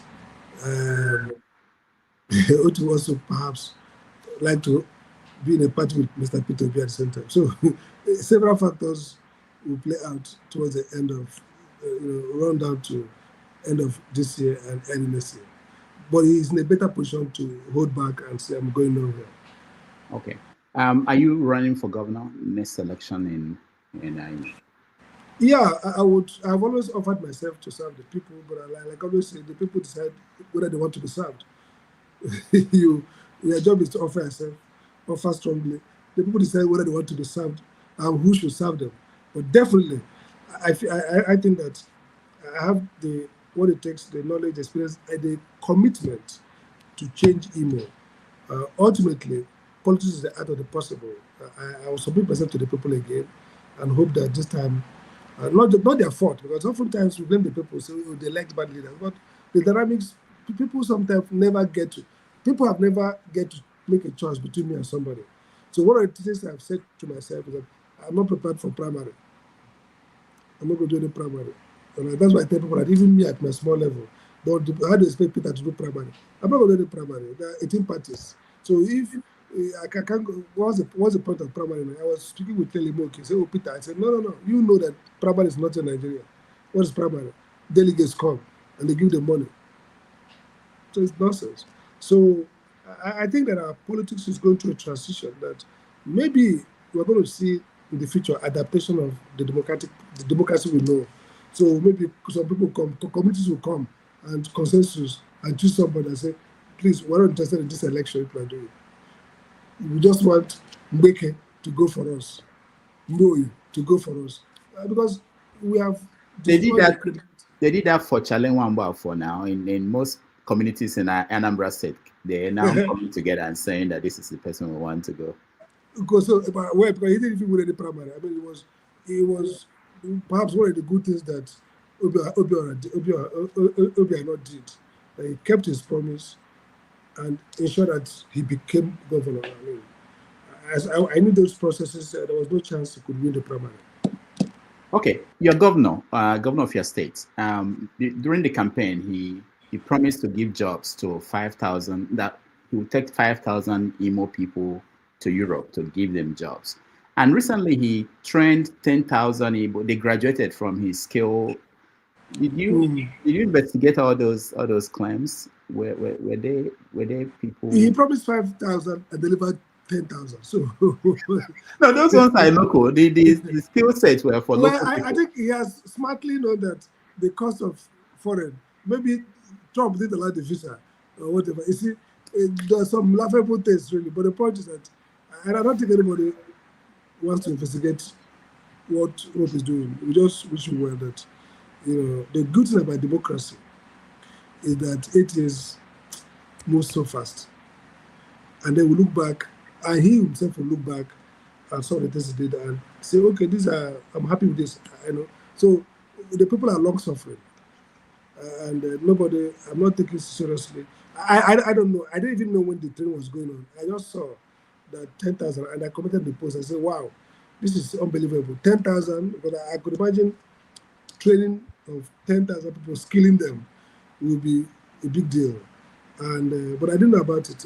I saw the number, and somebody told me it's not even 10, it's about 20 or 40,000. So some people shut me down and say you are enemy of progress. You never say something good. So I probably investigated, I don't have the facts.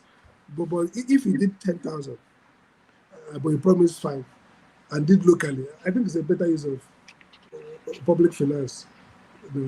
Instead of taking 5, he gave 10 proper skill here in Nigeria. What can we say? That's good. Your School of Thoughts, Abuja School of Thoughts. You've been mentoring people in governance and public good. How does it work? How many have you been able to groom? Well, we started, we were doing mostly bringing scholars and doing research and policy writings and advocacy. But recently we started doing fellowship, which sometimes people were saying, oh, one certificate. Some politicians said, you want to pay, which program do you do?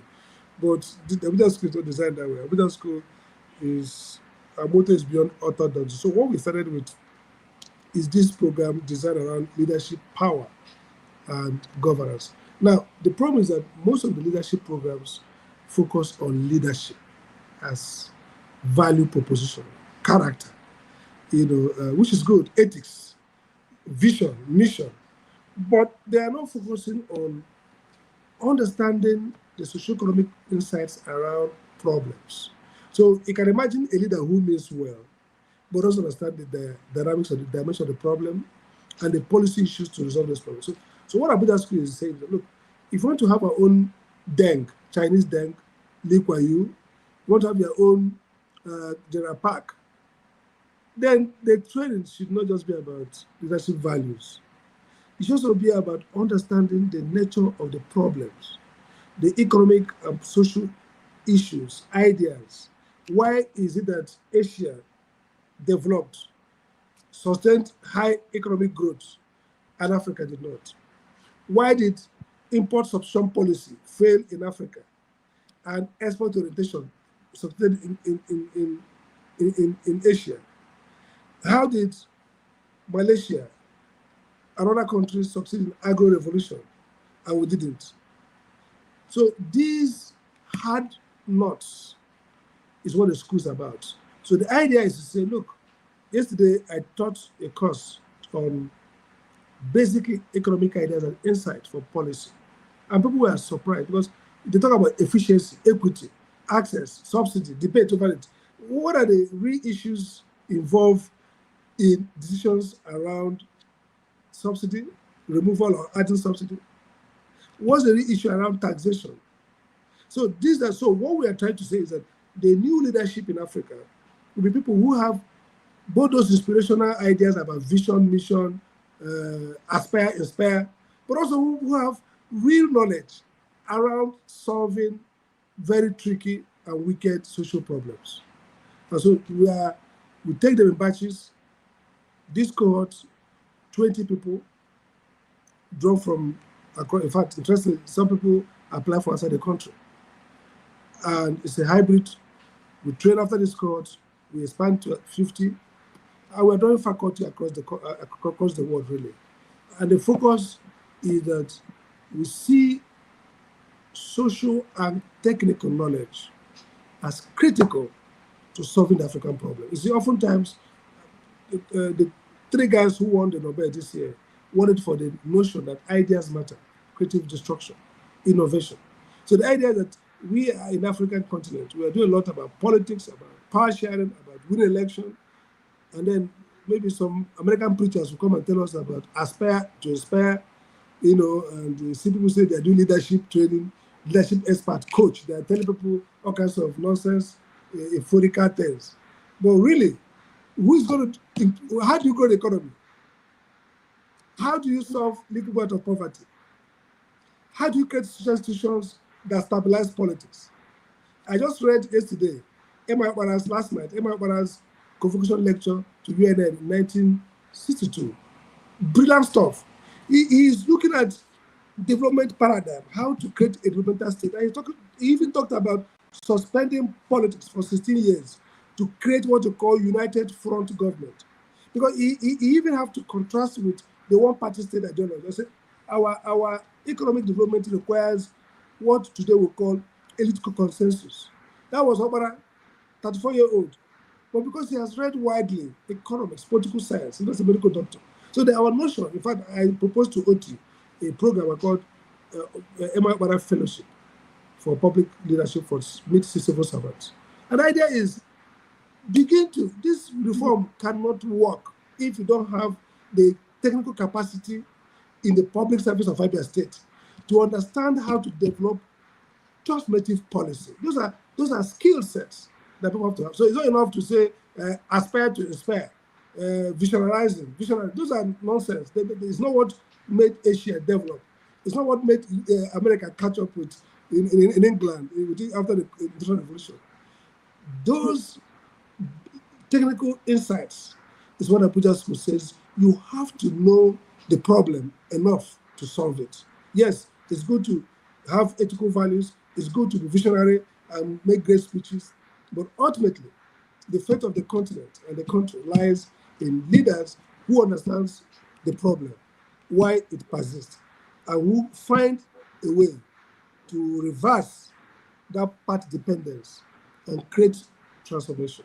And that's what Abuja School is trying to offer. So for me, if we fail in politics, we come back and grow leaders for the future, for the public sector. So we don't have to, if they don't vote for us, we continue in shaping tomorrow through our intellectual production. Thank you so much, Sam. For public disclosure, I met you when you were at Harvard, and you've gone to do great things. And I read this recently from you. I didn't know this happened when you were at Harvard. You said you almost lost the chance to go for your doctorate at Harvard because you said in a mail that homosexuality is not biology, that it's a choice to go against the will of God. Yes. Do you still believe that? Yeah, okay. Yes, I do. I believe that. Look, and this is controversial, but this is what I believe. I believe that, you see, I believe in coherence. If you believe that A equals to B and B equals to C, you ought to believe that A equals to C. That's coherence, okay? So I don't begrudge people who don't believe in God. I don't begrudge anybody who does not believe that God created the world. So like Catholics will argue, natural law, I believe that it's not nature, it's God. So my sense is that God created us humans, male and female. But this is where I disagree. I think that, and people have acknowledged that radical choice means we can choose to do anything we like. We can choose to, people can choose to, if you consider people the right to choose, then there is choice. But if you say it's biology, it's debatable because it's science. So let's see how biology. So my debate, I've read widely and seen that it's about choice. Of course, there are behaviors or dispositions people feel, and they indulge those disposition, and they construct. By the way, the science told us from David Hume, who says you can't develop ought from ease. That means you can't develop moral obligation from a natural phenomenon. So assuming I feel like physically do X, that does not justify a moral construct. So when I say I believe that is choice, it's not biology, I'm not saying people have no right to claim otherwise. I'm saying that for me, it's a choice you make, and people are entitled to their choice. But what it becomes now problematic is we want to construct the sociology of lawmaking. For example, the US debating around whether to destroy the Supreme Court norm that says that legitimizes gay marriage, for example. And what's the argument on both sides? Well, the argument on the other side is that it's discriminatory if people have access to people say, okay, it should be union, union. Civil union.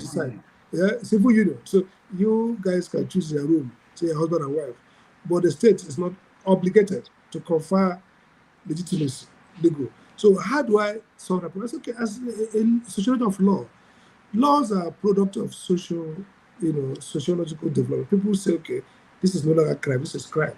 There were times when not believing in God is a crime, they'll kill you. But so it's not. So society can say that we concede to people who say they are gay couples formal status of marriage, because marriage is a social creation. When you go to marry and they give you a certificate, there are some marriages that the law will not recognize, okay? That's legitimization. So that debate, you can have it. But from a belief, a theological perspective, a Christian who believes the way I believe would believe that it violates divine injunction. Another person can consult a new theology, the evangelical, the US, what they call the US, all those Presbyterian, those who are at KKD school, whatever, Lutherans and Trinitarians, to have a different theology, to say, no, this is actually legitimate based on theological. But what I didn't like was the idea that you have to force people to accept a particular viewpoint, because not expressing the other viewpoint means they're going to be. And my good friend, I had a lesbian friend then from India, South Africa. His father was the constitutional court, and she disagreed with me. We are friends, but I said, look, this is what I believe. It doesn't lead to again. This is the problem. People equivocate equivalent between disagreeing on theological issue about normativity with discrimination. It doesn't follow. I can disagree. Just like I can tell you that drinking alcohol or smoking cigar is sin. I mean, many Pentecostals probably think that if you are drinking a beer or smoking, you are committing sin. But if they now say, I can't associate with you because you are smoking, or exclude you from what you title to, then that's discriminatory. But if they hold a view that alcohol is sin, it might be wrong, totally wrong. I don't think so. But that's the point I wanted to emphasize in Harvard, that real scholarship should concede that people can take really radical views about things. But what matters is, does that lead to discrimination? So for marriage, for example, I would say it's for society to decide, what they want to confer marriage on. For example, polygamy is valid in Africa, but in the US, with the Mormons at the point, it was an issue. Is that also? social rules prohibited it, but people will strongly feel, some people still feel that maybe polygamy is right, is proper. But the law has to be sociologically constructed. It's not for me to say the law cannot concede to you these rights. That's a debate. And that's why I agree with those who say that those rights should be for us to democratically establish. But the idea that somebody says this is right and wrong for them, based on theological or philosophical or even atheistic proposition, should be a right people should have. And for me, as a Christian, to be coherent, I have to affirm that God created us male and female, and that the natural order God laid for us is eggs, and not doing that transgress God's law. But we transgress God's law every day. We do things that we know we ought not to do, or we don't even know we ought not to do. So that's not for me a big deal. But it happened. And interestingly, Harvard is also a third place. My guy told me, my mentor, said, Sam, you have had your chance. I hope. But I got the scholarship, I got the PhD program, and till tomorrow, I'm still grateful to Harvard.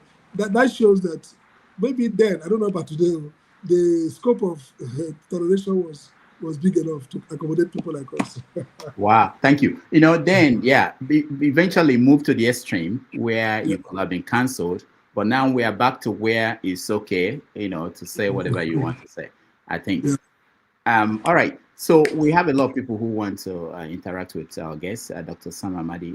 We give you a chance to ask the best of your questions. He's, we didn't agree for him to stay this long, but he's here and we will get to you. But please make it very quick so that we can get everybody. Let me start with you, Chim. Welcome to the show. Thank you, Rudolph, for having me, and congratulations on being able to bring Dr. Amadi to the show. Dr. Amadi, it's a pleasure to make your acquaintance virtually. Thank you. I've followed your works and listened to you over time, especially on Arise. But today, I don't know if my topic exactly fits into what the conversation was today, so please indulge me. I have asked this question severally, so I will ask it again. It has to do with Peter Obi, the presidential candidate the last presidential candidate of the Labour Party. So my question is, do you think you can exonerate him from the current post-election collapse of the Labour Party? And my question is coming from the angle of he had a lot of goodwill, momentum, and a lot of what I would call political capital, even though it did not translate eventually into political office in terms of being the president. But you cannot deny that he had a lot of goodwill and capital given to him. I've always been of the view that he should have exploited that capital. Yes, I'm not saying he should have come into the party and dominate everybody and do the a la carte. Some other person believes how is a la carte. But I believe by using the apparatus of that party to rein in members of his political party, especially those in the legislative houses, either both at the state and federal level, it would have kind of created a momentum for the opposition and Labour Party. But he lost it because he started playing. Nigeria's politics is not at the place where you want to play by 100% the rules. I get what he's trying to do, but he lost the momentum. So can you exactly exonerate him from the collapse that has happened because of the way he wanted to play politics of what I would call peace and I'm not sure I have the exact words right now, but I know you know what I'm saying. Yes. Maybe, Rudolph, can we take like 2 or 3? Okay, yeah. Sure. Go next. We can't hear you, Sure. Sorry, I beg your pardon. Good evening, Rudolph, and good evening, Dr. Sam Amadi. Nice to chat to you. My question is regarding the position of the law in Nigeria. So we've seen, a spate of defection. I know that our laws don't expressly say anything on governors defecting, riding on the platform of political party A, and when they get to office to move to B, as opposed to what the law expressly says on state lawmakers, for example, that if they defect, they lose their seats. So knowing that, an example of the governor of Bayelsa State, who's now left PDP, but hasn't joined any political party. Of course, His destination, your guess is as good as mine, where it's likely going to go. But what does our law say on a situation like that, which we haven't seen many of? Because right now, he doesn't have a political party. So what does our law say about you just not having a political party? Right? Yes, he might go where we think he might go, but right now he's not anywhere. And secondly, I know that our laws does not say anything at all about governors defecting. Your personal view on this, what would you recommend if you were to recommend, with regards to governor getting in on party A and jumping to party B? And the last thing, out of all the books behind you, if you're left with one, the option to choose one, and that's the only one you would have, no other book, which one would it be? Wow. All right. Thank you, Sho. Let's get the last one from KJ, and then he will answer. KJ, go ahead. Okay. Thank you so much, Dr. Rudolph. Thank you, Dr. Sam Amadi. I have followed your politics for a long time, long even before you got into Electricity Regulation Commission, and I appreciate you. I want to say, if you permit me, some very bold statement. Please go ahead and begin to prepare yourself. I see you in that house. Prepare your program. Don't be like, let's not become like our professor who has got into the office and is not doing anything. I know that you're going to bring a lot of development to Imo State. So I will say to you, please, sir, begin to prepare. And the youths, I can also make that bold statement to say that the youths, especially people from the Southeast, they love you. We all love you. I don't know any young man who you discuss Sam Amadi with who will say, I don't like him. Maybe some of your views may not, cut through, but everybody loves what you bring to the table. And I want to boldly say, these are the kind of leaders we are looking for.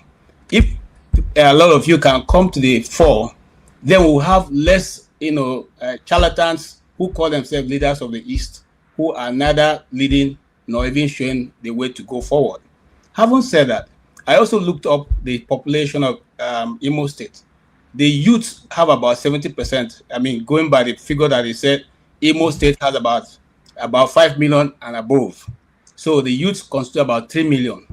Now, if that be the case, looking at what a majority of the Easterners, young people, go along with what Nnamdi Kanu believes. If that also be the case, now I want to ask, there's what you lawyers call double jeopardy. In the case that there are many other rulings that have been in favor of Nnamdi Kanu that the federal government has refused to follow, is it still right to continue to prosecute him, even though you know that you are laying nothing upon nothing? He was smuggled into the country of origin where he was smuggled for have said we have no hand in it. The international police, Interpol, have said we didn't participate in it. And yet, this individual, for the last 5 years, has continued to be dragged through the process. What do you think should be his action or the action of the Indigo as of now? Thank you, sir. Thank you so much for coming too. Thank you so much. I think I can go ahead now. Yes, go ahead. Okay, maybe I'll start with the last.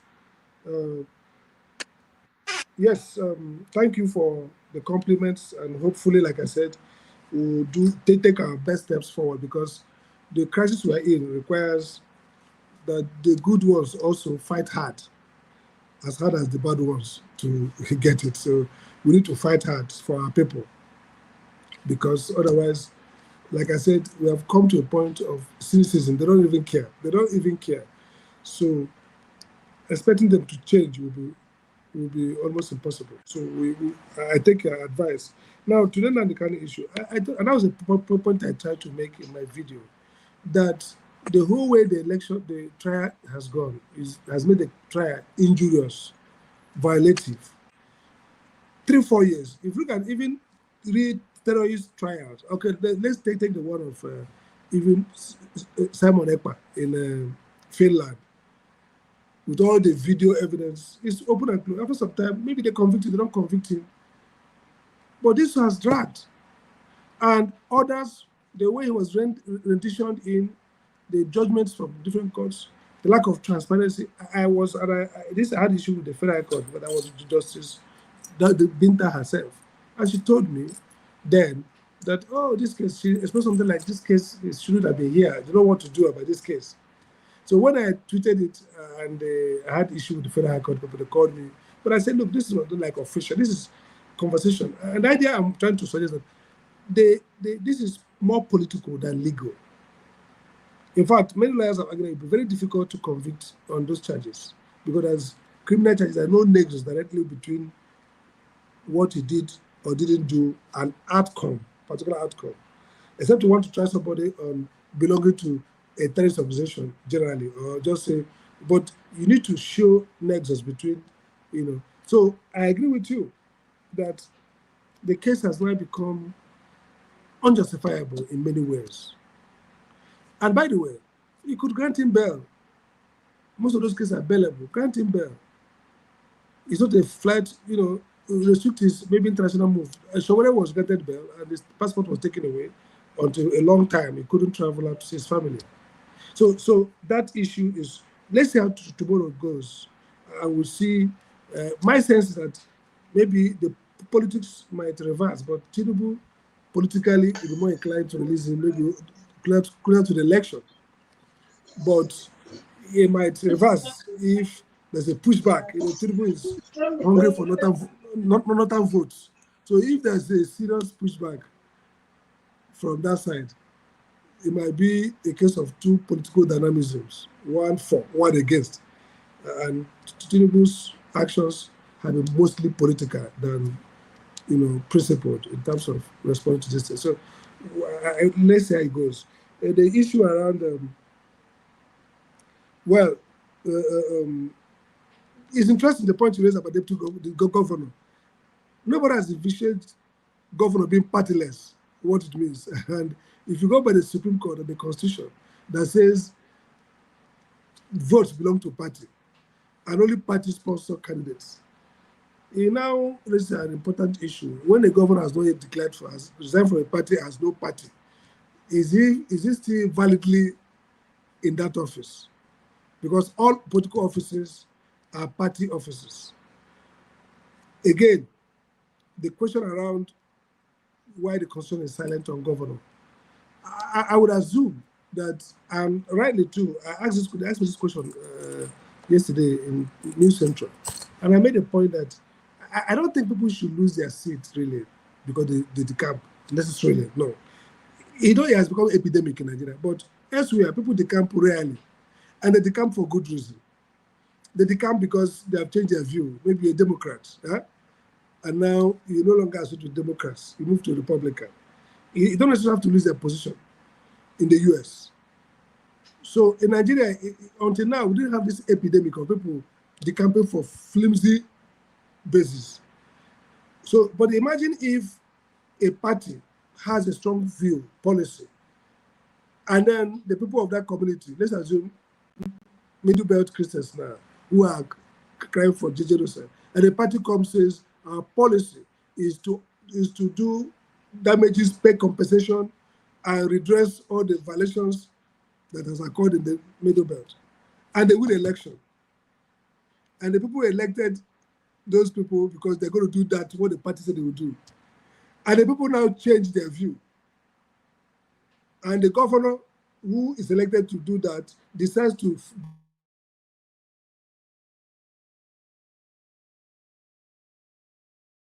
Okay, so we will hang in here until he comes back, and then we will continue this questioning. So I suggest you change your shirt. Your shirt is part of what is passing. Are you talking to me? Yes, now we're trying to tell you this is your black shirt and his black screen. Doctor, this pattern we choose to answer our question is politically driven. What do you mean? Jim, I sent you a request. Jim. Mazi, I sent you a request, Jim. And Tony too. Oh, okay. I thought it was the other Mazi. Okay, so it was you. Okay, Mazi, don't worry. I'll respond. Don't worry. Tony, you too, yeah? All right. Is he back? Yeah. Am I back? Yeah. I'm back. Yeah. Dr. Amadi, you live in Band A, I want to believe. Don't be lying to the customer. I call you. Okay. I'm on gen. This is generator. Okay. Since there's a collapse, I don't get power. When I stopped before, the fuel finished. I had to go and put That's what my staff, nobody's here. Okay. So I think that left to me, there could be instances where people genuinely decamp for the interest of their constituents.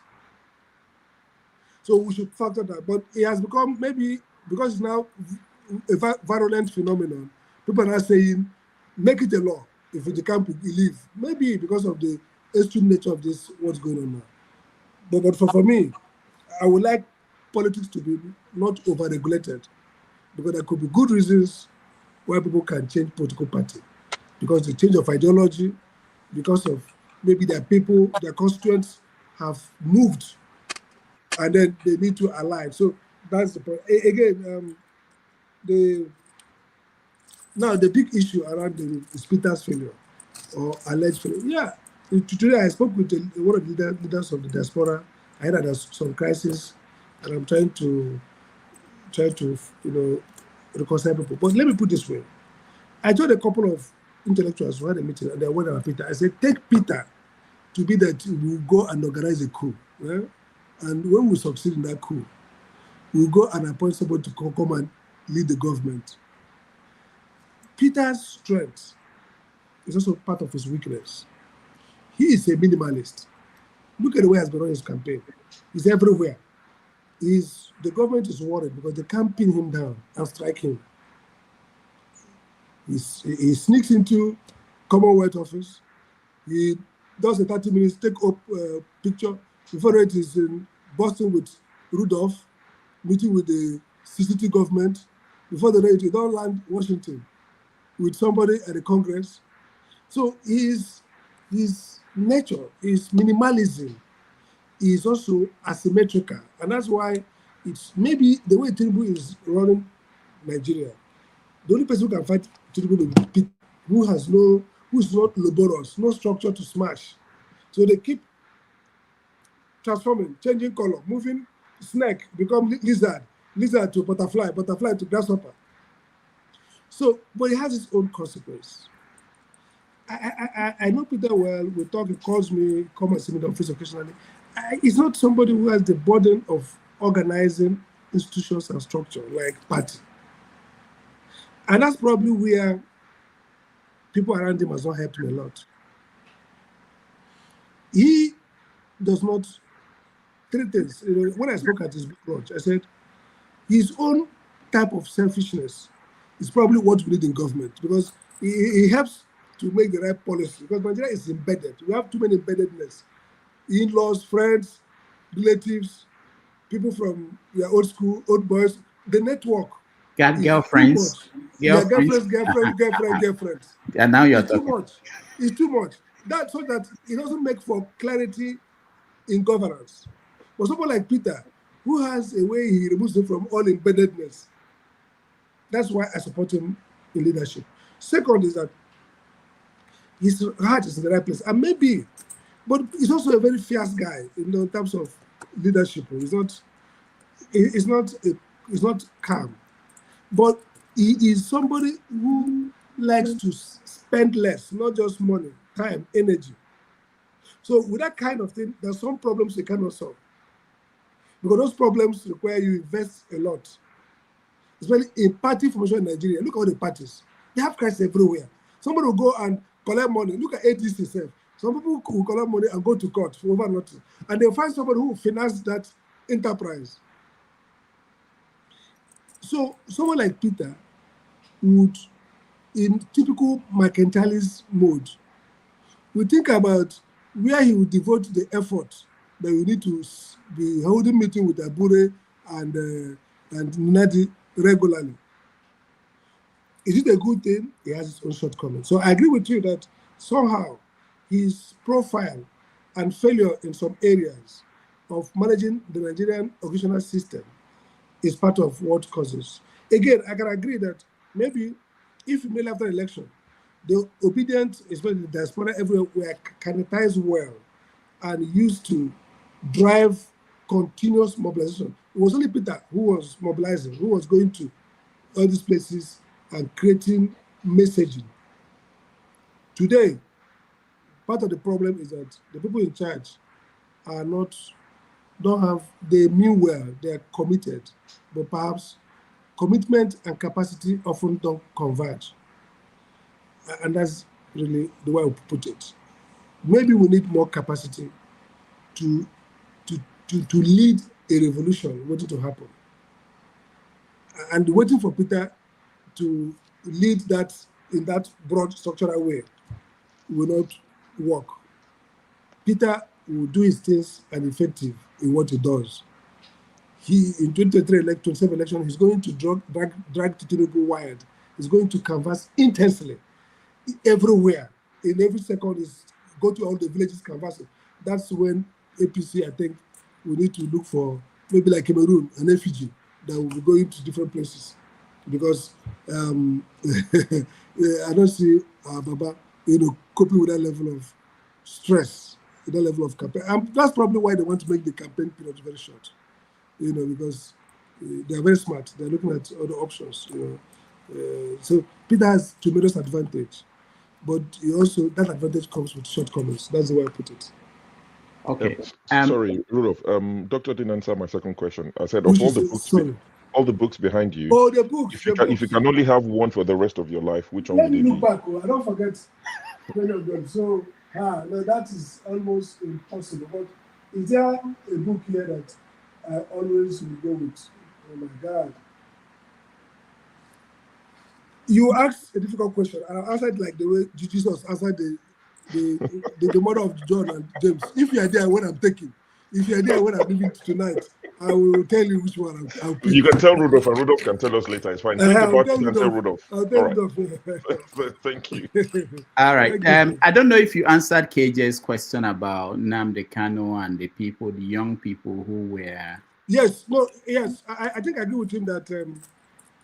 Sorry, Doctor, if you don't mind, the intention was so in plotting your move now, because exactly. I see you there.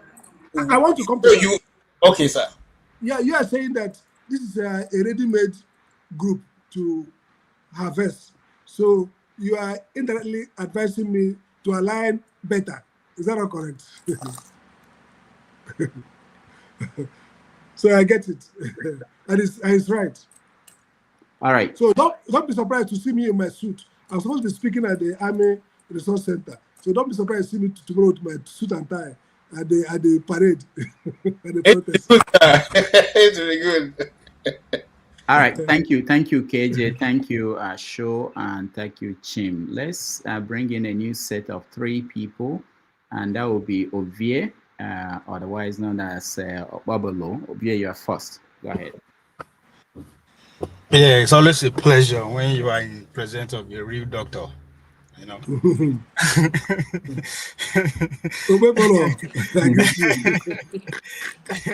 you, sir. Dr. Sam, I don't know if you are aware of this, but let me bring into your consciousness that there's a real war going on between the intellectuals governors and the illiterate governors, and by the expression in your face, you know where you belong and where the illiterates will win. The illiterates go win this war. Go ahead. See, in fact, Doctor Sam, you know book.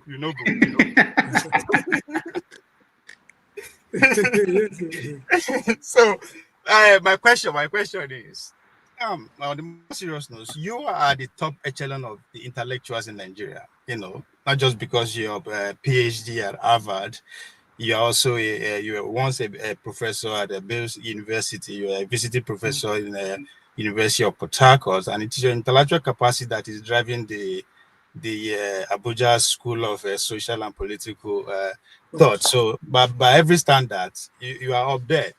At the same time, you are also at the top echelon of the political animals, so to speak. Not just because your theoretical way of viewing governance, but you also take practical steps to become a governor. So, and I expect that. I say all that to say that you led NERC, Nigerian Regulatory Commission, from 2014 to 2017. But you cannot still keep electricity on, not just because you cannot afford it, but why? Good question. Yes. So second one. No, important question. All right. Thank you, Ovie. Let's go to Mazi Opara. Yeah, good evening, Dr. Rudolph and Dr. Amadi. Dr. Amadi, thank you very much because I've been following you for a very long time. I want to use this opportunity to thank you for involving yourself in the killing of 20 unarmed Igbo youths in Emene in Enugu State. You and Bishop Godfrey Honor were the only Igbo people that came out boldly and condemned that evil that happened to those young Igbo boys who had no guns, who had no machetes, because they were on a field playing and they were tagged IPOB members and they were murdered. And Dr. Sam, you went even further to Governor of Enugu State then, Uburuburu. In fact, you asked him to start inquest over the killings and he refused. He refused to do that. Thank you very much. You are a son of Igbo land. I thank you for that action you took. In fact, I'm emotional about. Thank you very much. You said something about Sharia. Yesterday I said it here. The Nigerian crisis started with when 12 northern states declared Sharia in Nigeria. That's when this trouble started. Now, doctor, please, do you think that insecurity in Igbo land was not caused by the action of General Buhari when he started killing those young men who had only Biafran flags, who had only Biafran caps, saying, give us Biafra, give us a referendum. And Buhari sent army, sent police, and started molding them down. Started Operation Passing Dance 1, 2, 3, even when there was not like ECN. My question is, are you not, what are you going to tell us today? What caused insecurity in Igbo land? Thank you. Thank you, Mazi Apara. Christian, Yanis. Yeah. Hello. Yeah, go ahead. Yeah. My own question is to Dr. Amadi as one of the Igbo elite. Igbos in Nigeria, do we have any ideology or purpose of what we want to achieve in Nigeria? Like, this is Igbo's ideology. Like, outside planning now, maybe they have ideology of trying to make Nigeria an Islamic state. What is Igbo's ideology? And my second question is, do you think that Nigeria will ever be good? Is it possible for Nigeria to be good? Looking at combination of Yoruba, they have their own way of doing things. Outside planning, maybe that tilted towards Sharia or Islamism. Then Igbos, they want to do business, they want to prosper, they want to scale. But these are three different ideologies fighting each other. Do you think that Nigeria will ever be good? Okay. So, Yeah. can I ask, maybe we'll take all because I will soon be going to arise so that I can. Oh, okay. All right. So he has to go. And so let's take everybody who is here. So make it quick, your question. Christian, your next.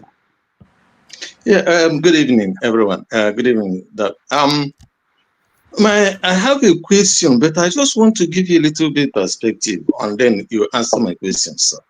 In 1949, actually, the Nnamdi Azikiwe addressed the Igbo nation. If you use AI-generated voice of Nnamdi Kanu today to read that address, it will seem as if Nnamdi Kanu wrote that. But he seemed to advise Igbo on only one road, that is self-determination.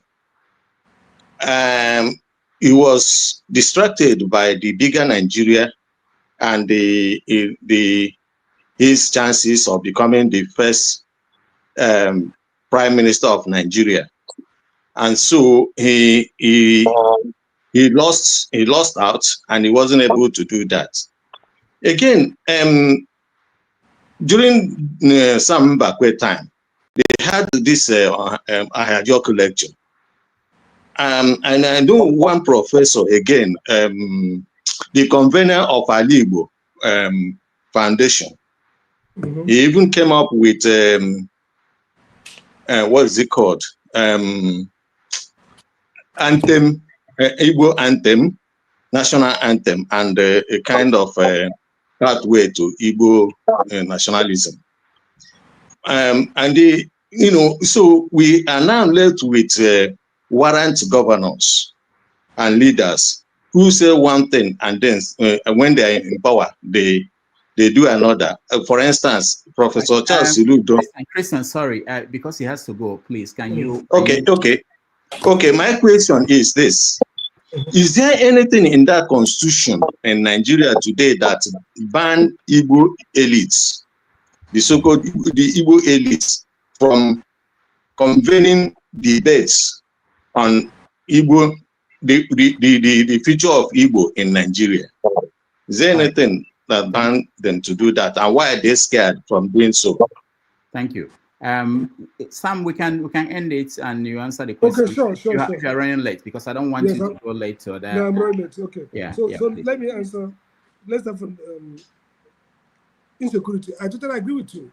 See, my case has been that when the Southeast youths were talking about Fulani herdsmen, the Southeast governors themselves are taking action, like Northern governors did with Amadi Kanu. Maybe we won't get to ECM and won't get to what we have today. So I blame it on the failure of governance that created a vacuum that young people perhaps managed not in the best of ways. So that is classic. And Buhari's, maybe very feudal, archaic way of responding to national security challenge. And in many cases, made deliberate attack on Igbo youth worsened insecurity. So in a sense, yes, the kind of insecurity will always be with us in human life, but the kind of insecurity we now started, the known gunmen and the so-called killings became somehow a product of that period. This is not me saying so. Even Amnesty latest report on Southeast says so. Again, the question around ideology of Igbos. Well, I don't know what I will construct it from Igbo culture, from the Biafran declaration at Uli, at Ahara declaration, and to say it's something like you can call egalitarianism or democratic citizenship. The idea that at heart people should be free to pursue their personal enterprise. The idea that society should be collaborative and cooperative. So, umonna at the smallest level of social organization. So, egalitarianism, ethical egalitarianism, is the closest to Igbo ideology. Should that be the Nigerian ideology? Well, maybe not. But the key question is that, look, every nation is a social imagination. You create it from conception. So the Nigerian state, under Chapter 2, comes close to the democratic principle. The Nigerian state ought to be a nation that's based on democratic citizenship, where the focus on citizen, no matter whether it's Igbo, Yoruba, or Hausa, our failure to construct a democratic nationality, where all Nigerian nations, by the way, our US is also a multinational. Every nation is somewhat multinational. Identities can be broken.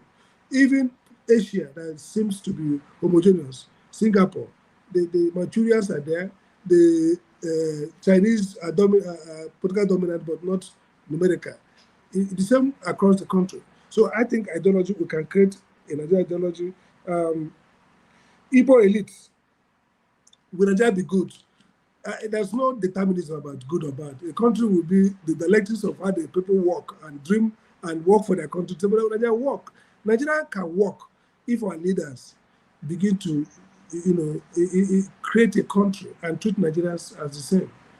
Why should a Nigerian who lived 100 years in Alibo from the north live 30 years, 40 years, not be like an Igbo person?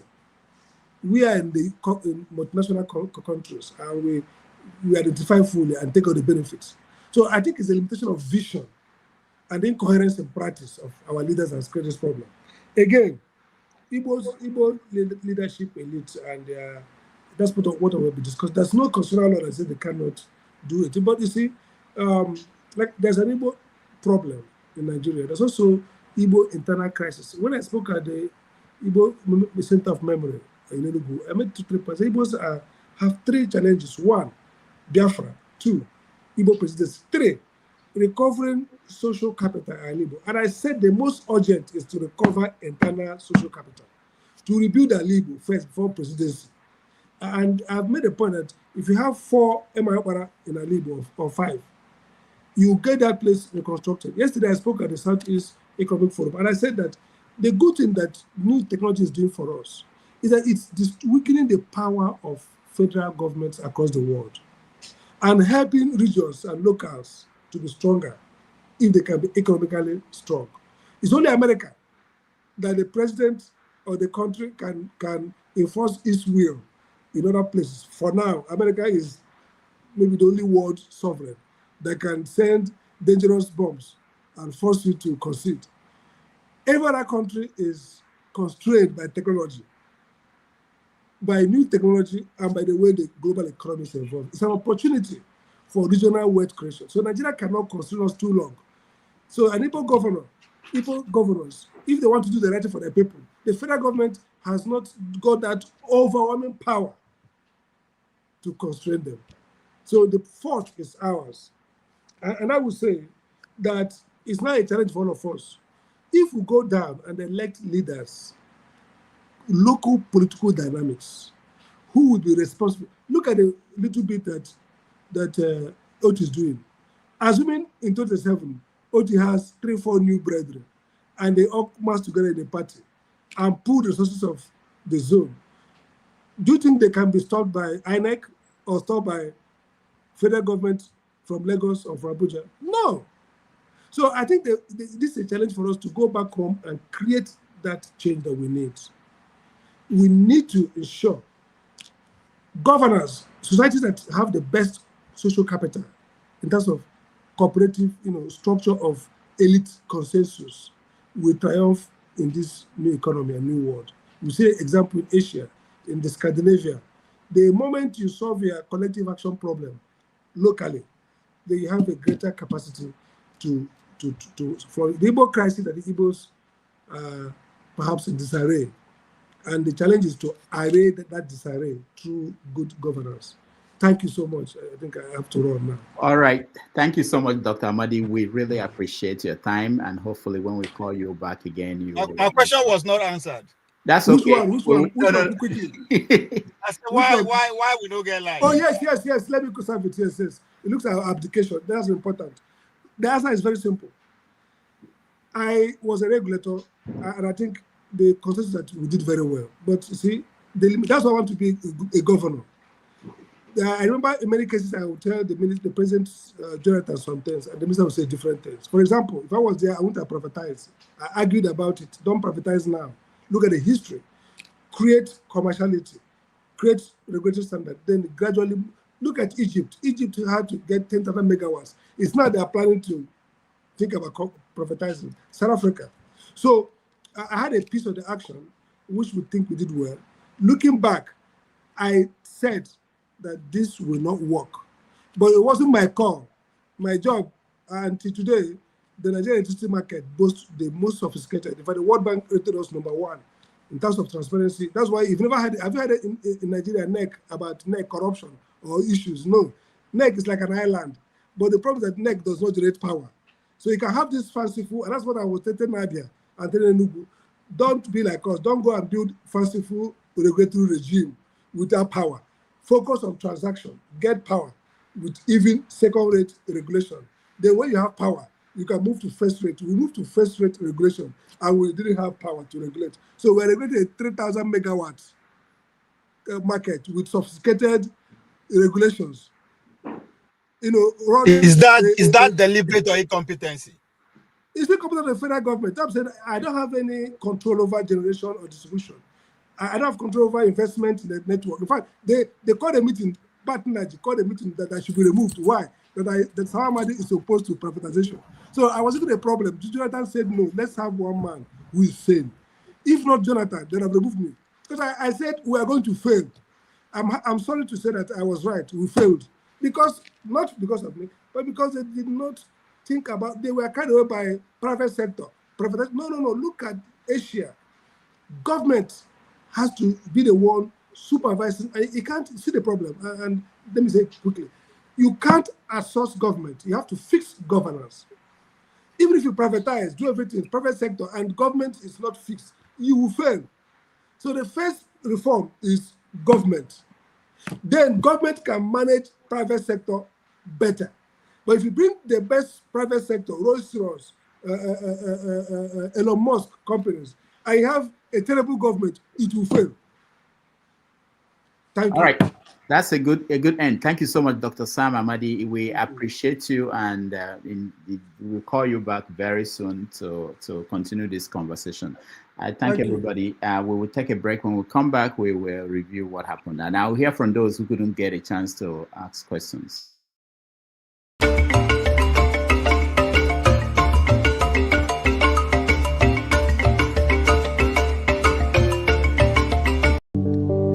Okudelio nyekelaniyo Olisamalugo mkoyene menenua Okudelio nyekelaniyo Chukuna malugo yobiadio cha Agaranya chogo kowe bili Agaranya chogo kowe rienio Owe chuku bezie chuku Nuche chukwa busigi fege meo Nuche chukwa busia ifege meo Nifo solo ne asi alibazie Oboye bebe agaranya muliba Oboye wuru agaranya mebibe solea Mano agaranya mua Oboye afiozi enipakwa Agaranya chogo kowe bili Agaranya chogo kowe rienio Oboye chikubezio lisa Kodili ma kodili bemo Kodili wakema kodili manima Naino kwane we peluge peluo Kodili ma kodili bemo Kodili kemo kodili heyo Ibedwe me wane Nikadie zibo himo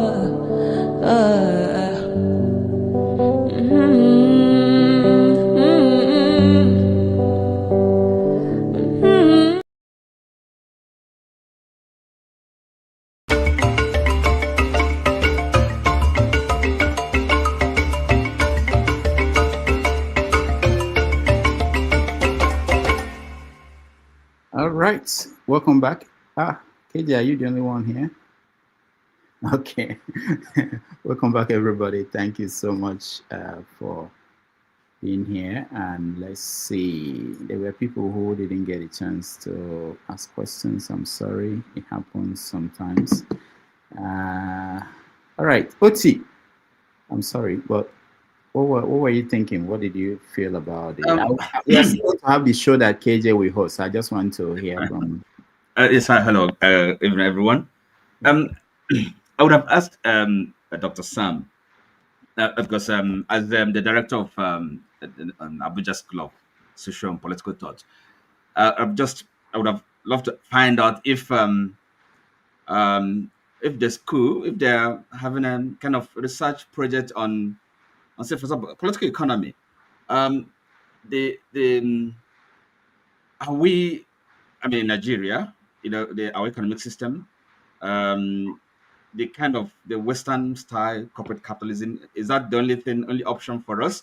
Or can they be imaginative enough and think at something that is more suitable to our, maybe our environment, maybe Africa, some public capitalism, African socialism, anything, that is not kind of wedded into you know, the neoliberal, you know, the Western style economic system. So I mean, are they doing such work? That would have been my question. You know, so I mean, I have another one, but that's a very good one.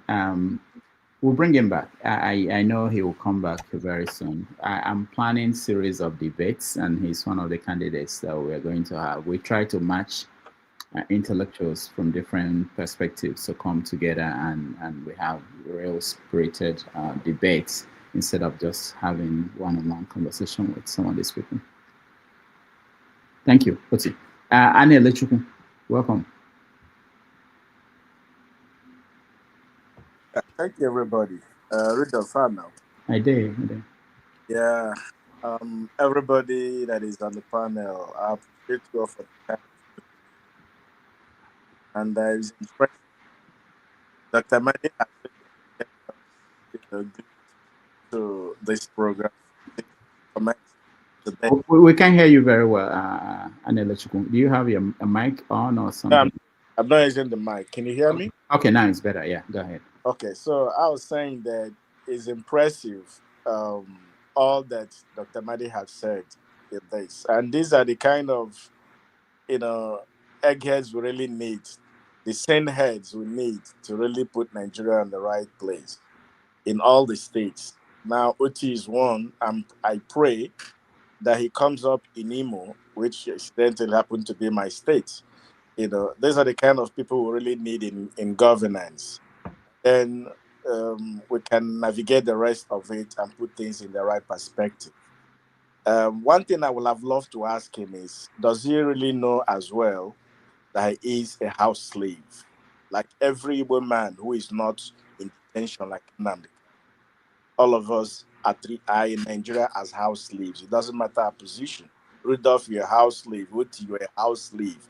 I'm a house slave when it comes to Nigerian matters.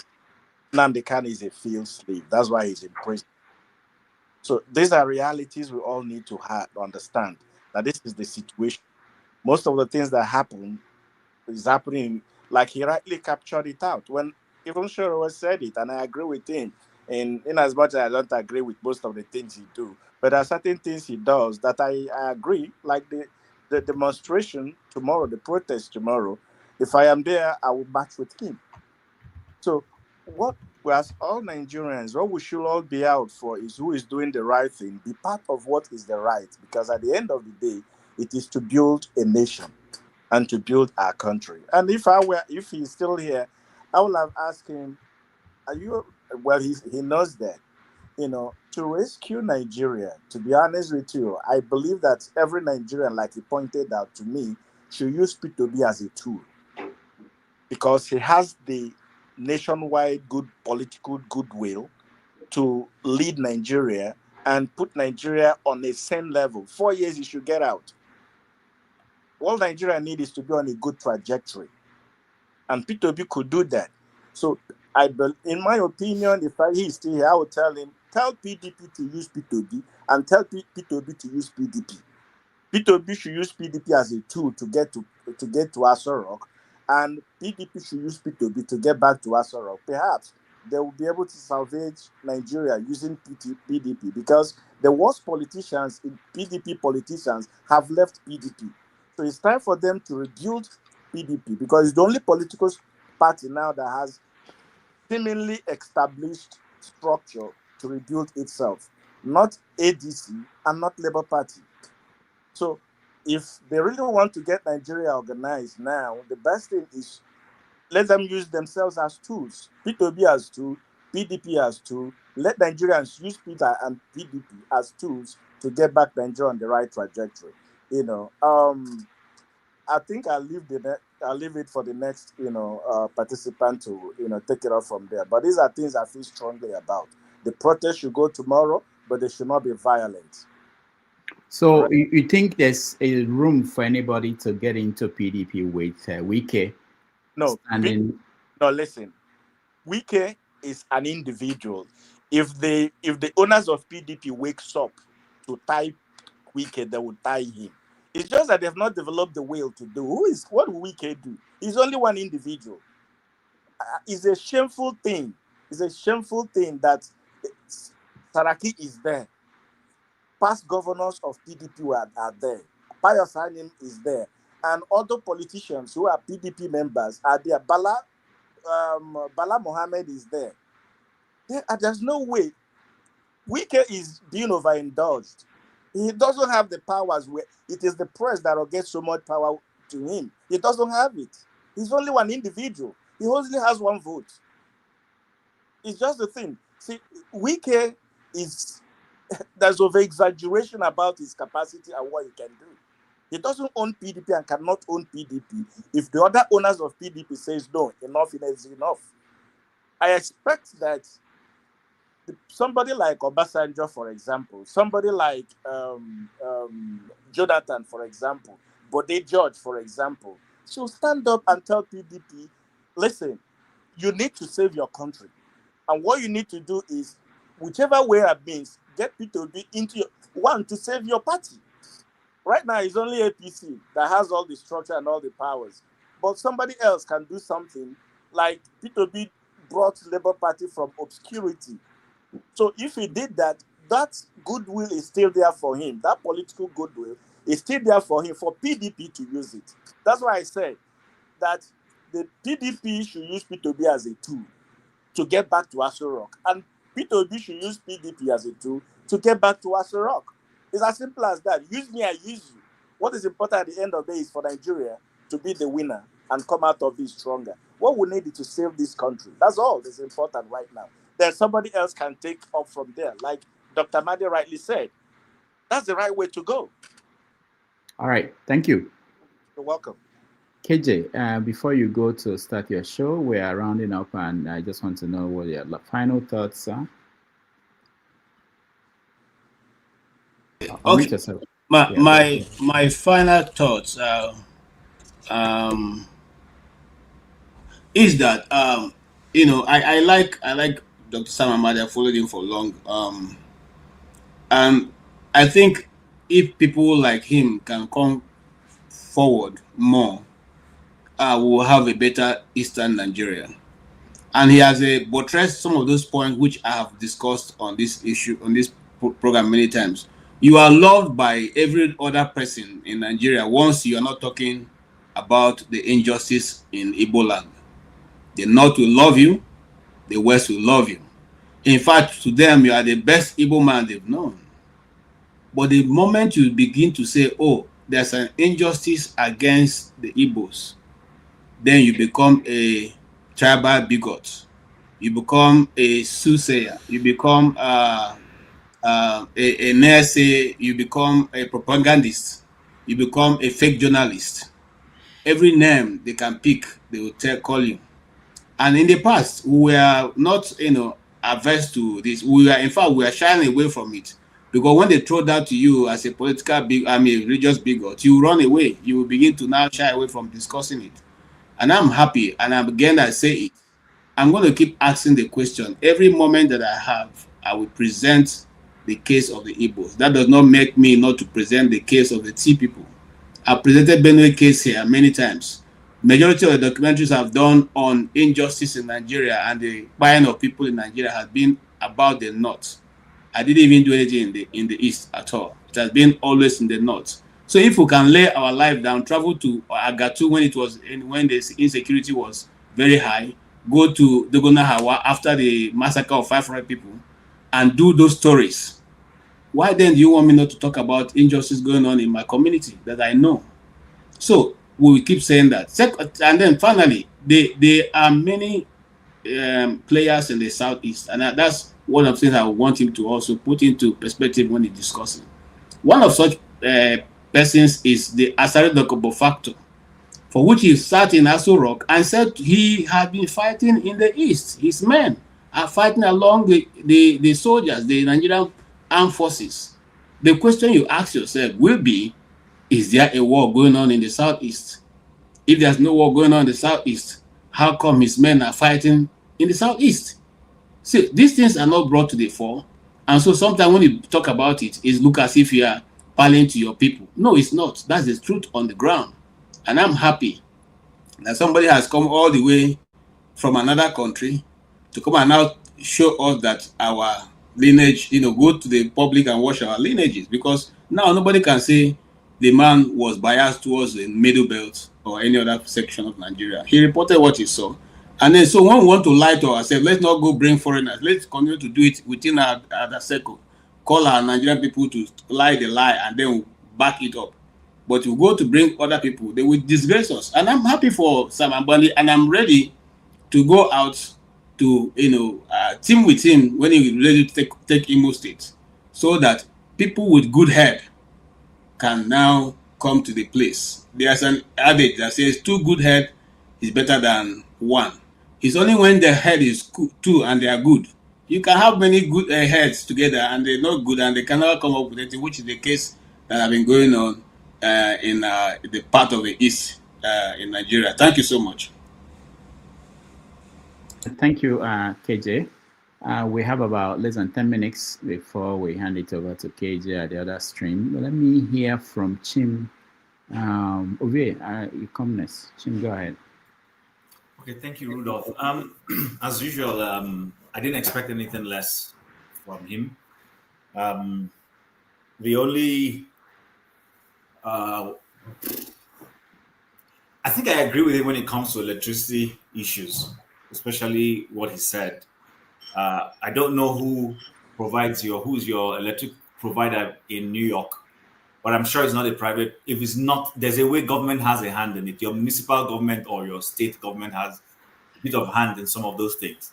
Where I live, it's not a private system. The government controls it, sort of, but they liberalize and have other options. So you have the government one, then you have other private organizations also provide, but the mainstream of the thing belongs to government. So everybody latches in back onto the government infrastructure for it. So when it comes to the electricity one, I agree with him. And I was just going to tease him to say he was showing Nigeria in a bad light today. I hope they don't come after him. Every time light will go off, they will soon say he was trying to blackmail the Nigerian system because he kept going off and coming in, going off and coming in and all that. But all in all, I think it was a fantastic outing we had with him. So I don't have too much to contribute when it comes to that. All right, thank you.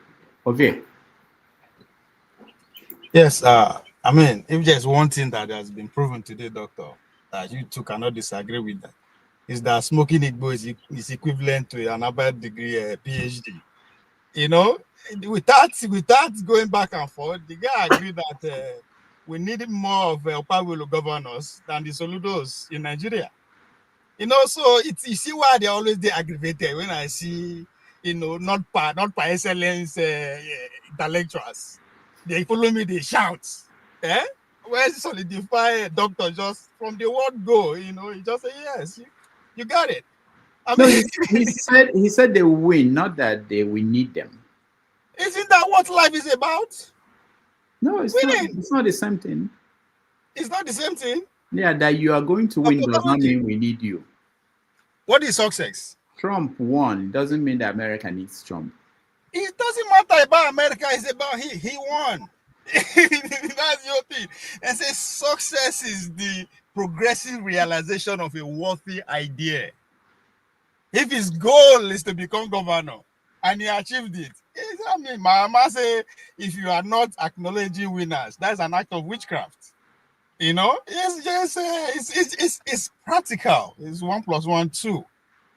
No matter how during the election of 2023, when they did the obedience, no matter how brilliant your policies are, if you don't win, not trash. Nobody cares. Once you don't win, you don't turn toilet paper. So it's very important, no matter how you want to see. There's a reason why those who designed the system put it in a competitive form. And that against also, but that's our reality for today. So no matter how you educated or whatever you are, if you cannot win, the people loses. That is the bigger picture. So you can speak all the grammar you want, you can do whatever. Once you cannot practicalize it, the general people loses, which was the argument we are arguing about democracy yesterday. The definition of democracy. What is democracy? Everybody says, no, democracy is any governing system that benefits the majority. Yes, because that's what it's about. The majority feeling the effect of that governance. Once the people is taken out of the concept, then doesn't forget the grammar where they use the put them. It's all to deceive the majority so that the few keep having their way. And anytime they see people like us when we speak English, able to cheat the system that was deliberately built to keep the majority out, they just can't help it. They will lose it. How did he do it? You're supposed to pass this WAEC. You're supposed to speak like this before you qualify like this. They just lose it. They forget the majority who can relate to the system at all. That's because we are educated. No, it's against us. That is what Carter would need to say about the miseducation of the Negroes. Once you control a man's thinking, don't worry about his action. He just, even if there is no road, he or she will find a way to put road, because that is how he or she was being programmed. And it's unfortunate that is our reality. Now, few of us qualified to be brilliant, educated. And for that reason, we join the rhetoric of the few to annihilate those people. I can't tell us about 990 million register. Less than 40 million participate. The intellectual could not figure it out. Why? But most importantly, why are the other 100-something million people not present in the system? They will never go that far. No. Instead, they blame them. Time don't reach now. If you don't vote for this, we'll not go send money for you. We'll not go this. Go to hell. Nobody cares. Ovie, thank you. There's a reality that is facing the average illiterate and poor person today in Nigeria, that enough is enough. Now only gold in the year now. Another thing that is coming for the past 15 years, they don't kill parents. And nobody's asking where are their kids. Right. They are coming to ask for their parents one day. Okay, thank you. We have no time left, about 3 minutes. Let me just I said that next Sunday we are going to have Hawa Ibrahim. She's a professor at Harvard, Wesley, and one other university in the Northeast. She will join us. We initially scheduled her to be here to come on the 22nd of September, but something happened. She had to cancel, so she's coming back. She's going to come here on Sunday to be with us. Hawa Ibrahim, a lawyer from Harvard University. All right. Who did I miss? Oti spoke. Yeah. Let me hear from Christian, then I'll come to you, Oti. Just Christian. Right, okay. Christian, go ahead. Christian, you're muted. You'll mute yourself, please. Yeah. Okay. Sorry. I listened to him very well. He talked very well, but I disagree with him on one issue, and this has been the big problem with Igbo elites thinking of building a big Nigeria. Nigeria will work. He justified Nigeria will work by saying America is a multi-ethnic. And we're not realizing there's a difference between multi-ethnic and multicultural. I haven't seen any country run on multicultural, and he was saying the problem when he mentioned the problem with Nigeria when he said the introduction of Sharia, which is like making putting different laws in one constitution, So Nigeria runs on more than 4 cultural values: the Sharia value, the English value, the Igbo value, the Yoruba value, the Hausa value. All these things makes it difficult to have a constitution that can be that anybody in Nigeria can obey. So they always pick and choose the one they want to use. Apart from that, because I wanted to give him perspective, but I didn't have the time, and he hasn't got the time. Because one of the things we have lacked in Igbo land is when Professor Charles Soludo presented a book written by Ofodile, he demanded for debate. But he has been in office for 4 years, and he hasn't actually, how will I put it? He hasn't called for one. He hasn't organized one. So that's why I asked him if there is something in that constitution that basically prevents Igbo people from organizing debates. Because why Nnamdi Kanu is in detention today is because he is calling for debate. You know, you have to have debate to have referendum. All right. So that's my take on it. Thank you, Christian. Oti. Right. Actually, yes, I do agree with Christian. You see, because listening to Dr. Sam, I think one gets the impression that he's not agitated by the constitutional framework, the structure of Nigeria. So this kind of the acceptance that Nigeria, the way it is set up, constituted, is kind of a given. We should not question that, and hoping, believing in the development of if like a Nigerian citizen. I don't know how long will this hope, this task, how long will it take before we get there? We've been so that is from the answers he's given to the questions he's been, it was asked. I think it doesn't seem to have any kind of concern about that. I'm inclined towards a kind of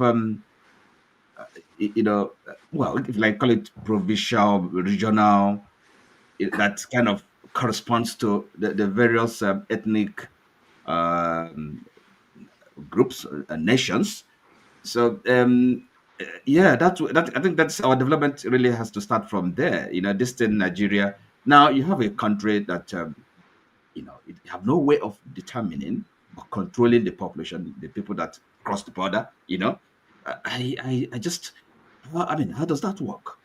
Another border, for example, that people from other countries could just come in and then intermingle. So you don't even know who are your citizens. So how can you have a country that way? Have a constitutional, provisions or protections for people that you don't even know where they're coming from. So this is such an elementary thing.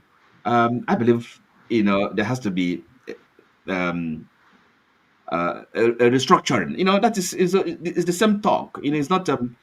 We keep on going back to it. So this discussion Christian is talking about has to take place. This debate. We have to decide how we move forward. We can't just accept that is a law of nature, the way the map that's been drawn for us. All right, so, Oti, we have to go. Thank you so much. Right. And I want to thank, because there's a new stream starting now. I want to thank everybody that joined us, who watched at home, those who sent comments, questions, and those who were part of the panel. And on behalf of all my team, the people behind the scene, and my executive director, who some of you saw today, I thank all of you. I want to thank those that supported us on with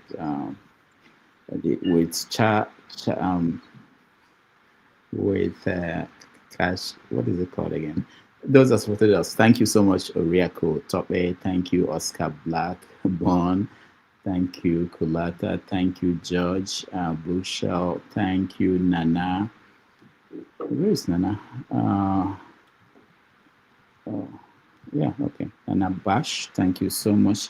I appreciate all of you. And next week we are going to have Ibrahim, Hawa Ibrahim from Harvard University. She will be our guest to talk about, because we don't have women come here very often. So when we have one, and this is top lawyer, highly educated, we will be able to have a wide conversation about the role and the place of women in Africa as a whole. All right. Until next week, thank you, everybody. Thank you, Oti. Thank you, Ovie. Thank you, Christian, and everybody that honored us by joining us today. I'll see you next time.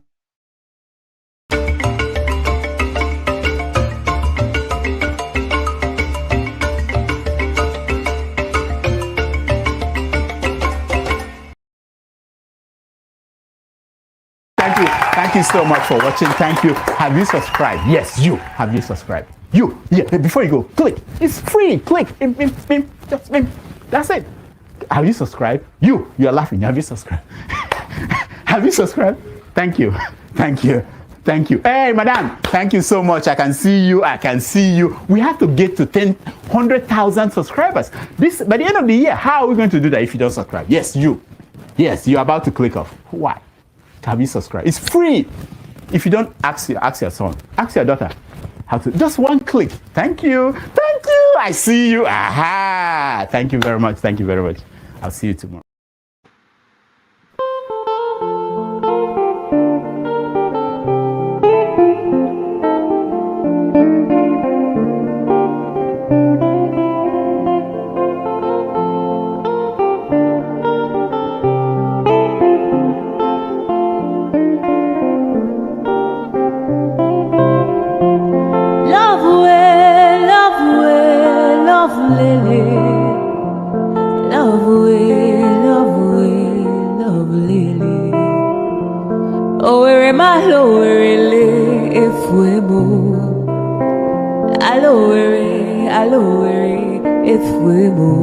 I am Adure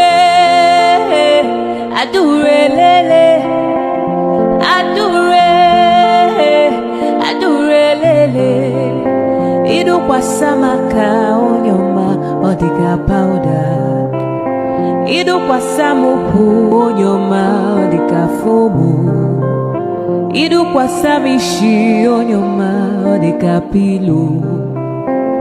Oh lo lo lo lo, aturu bwebule wakamwa iwariwo. Ice. Rosa Olerio, Rosanna Olerio, Rosanna Olerio adikadimba. Adure Oleri, Adure Olerio. Adure, aturubwe bule waka wa iuriu.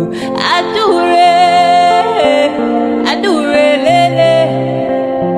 Adure, adure lele. Idu kwasamaka onyoma odika powder. Idu kwasamuku onyoma odika fomu. Idu kwasamishi onyoma odika pilo. Oh lo lo lo lo, aturubwe bule waka wa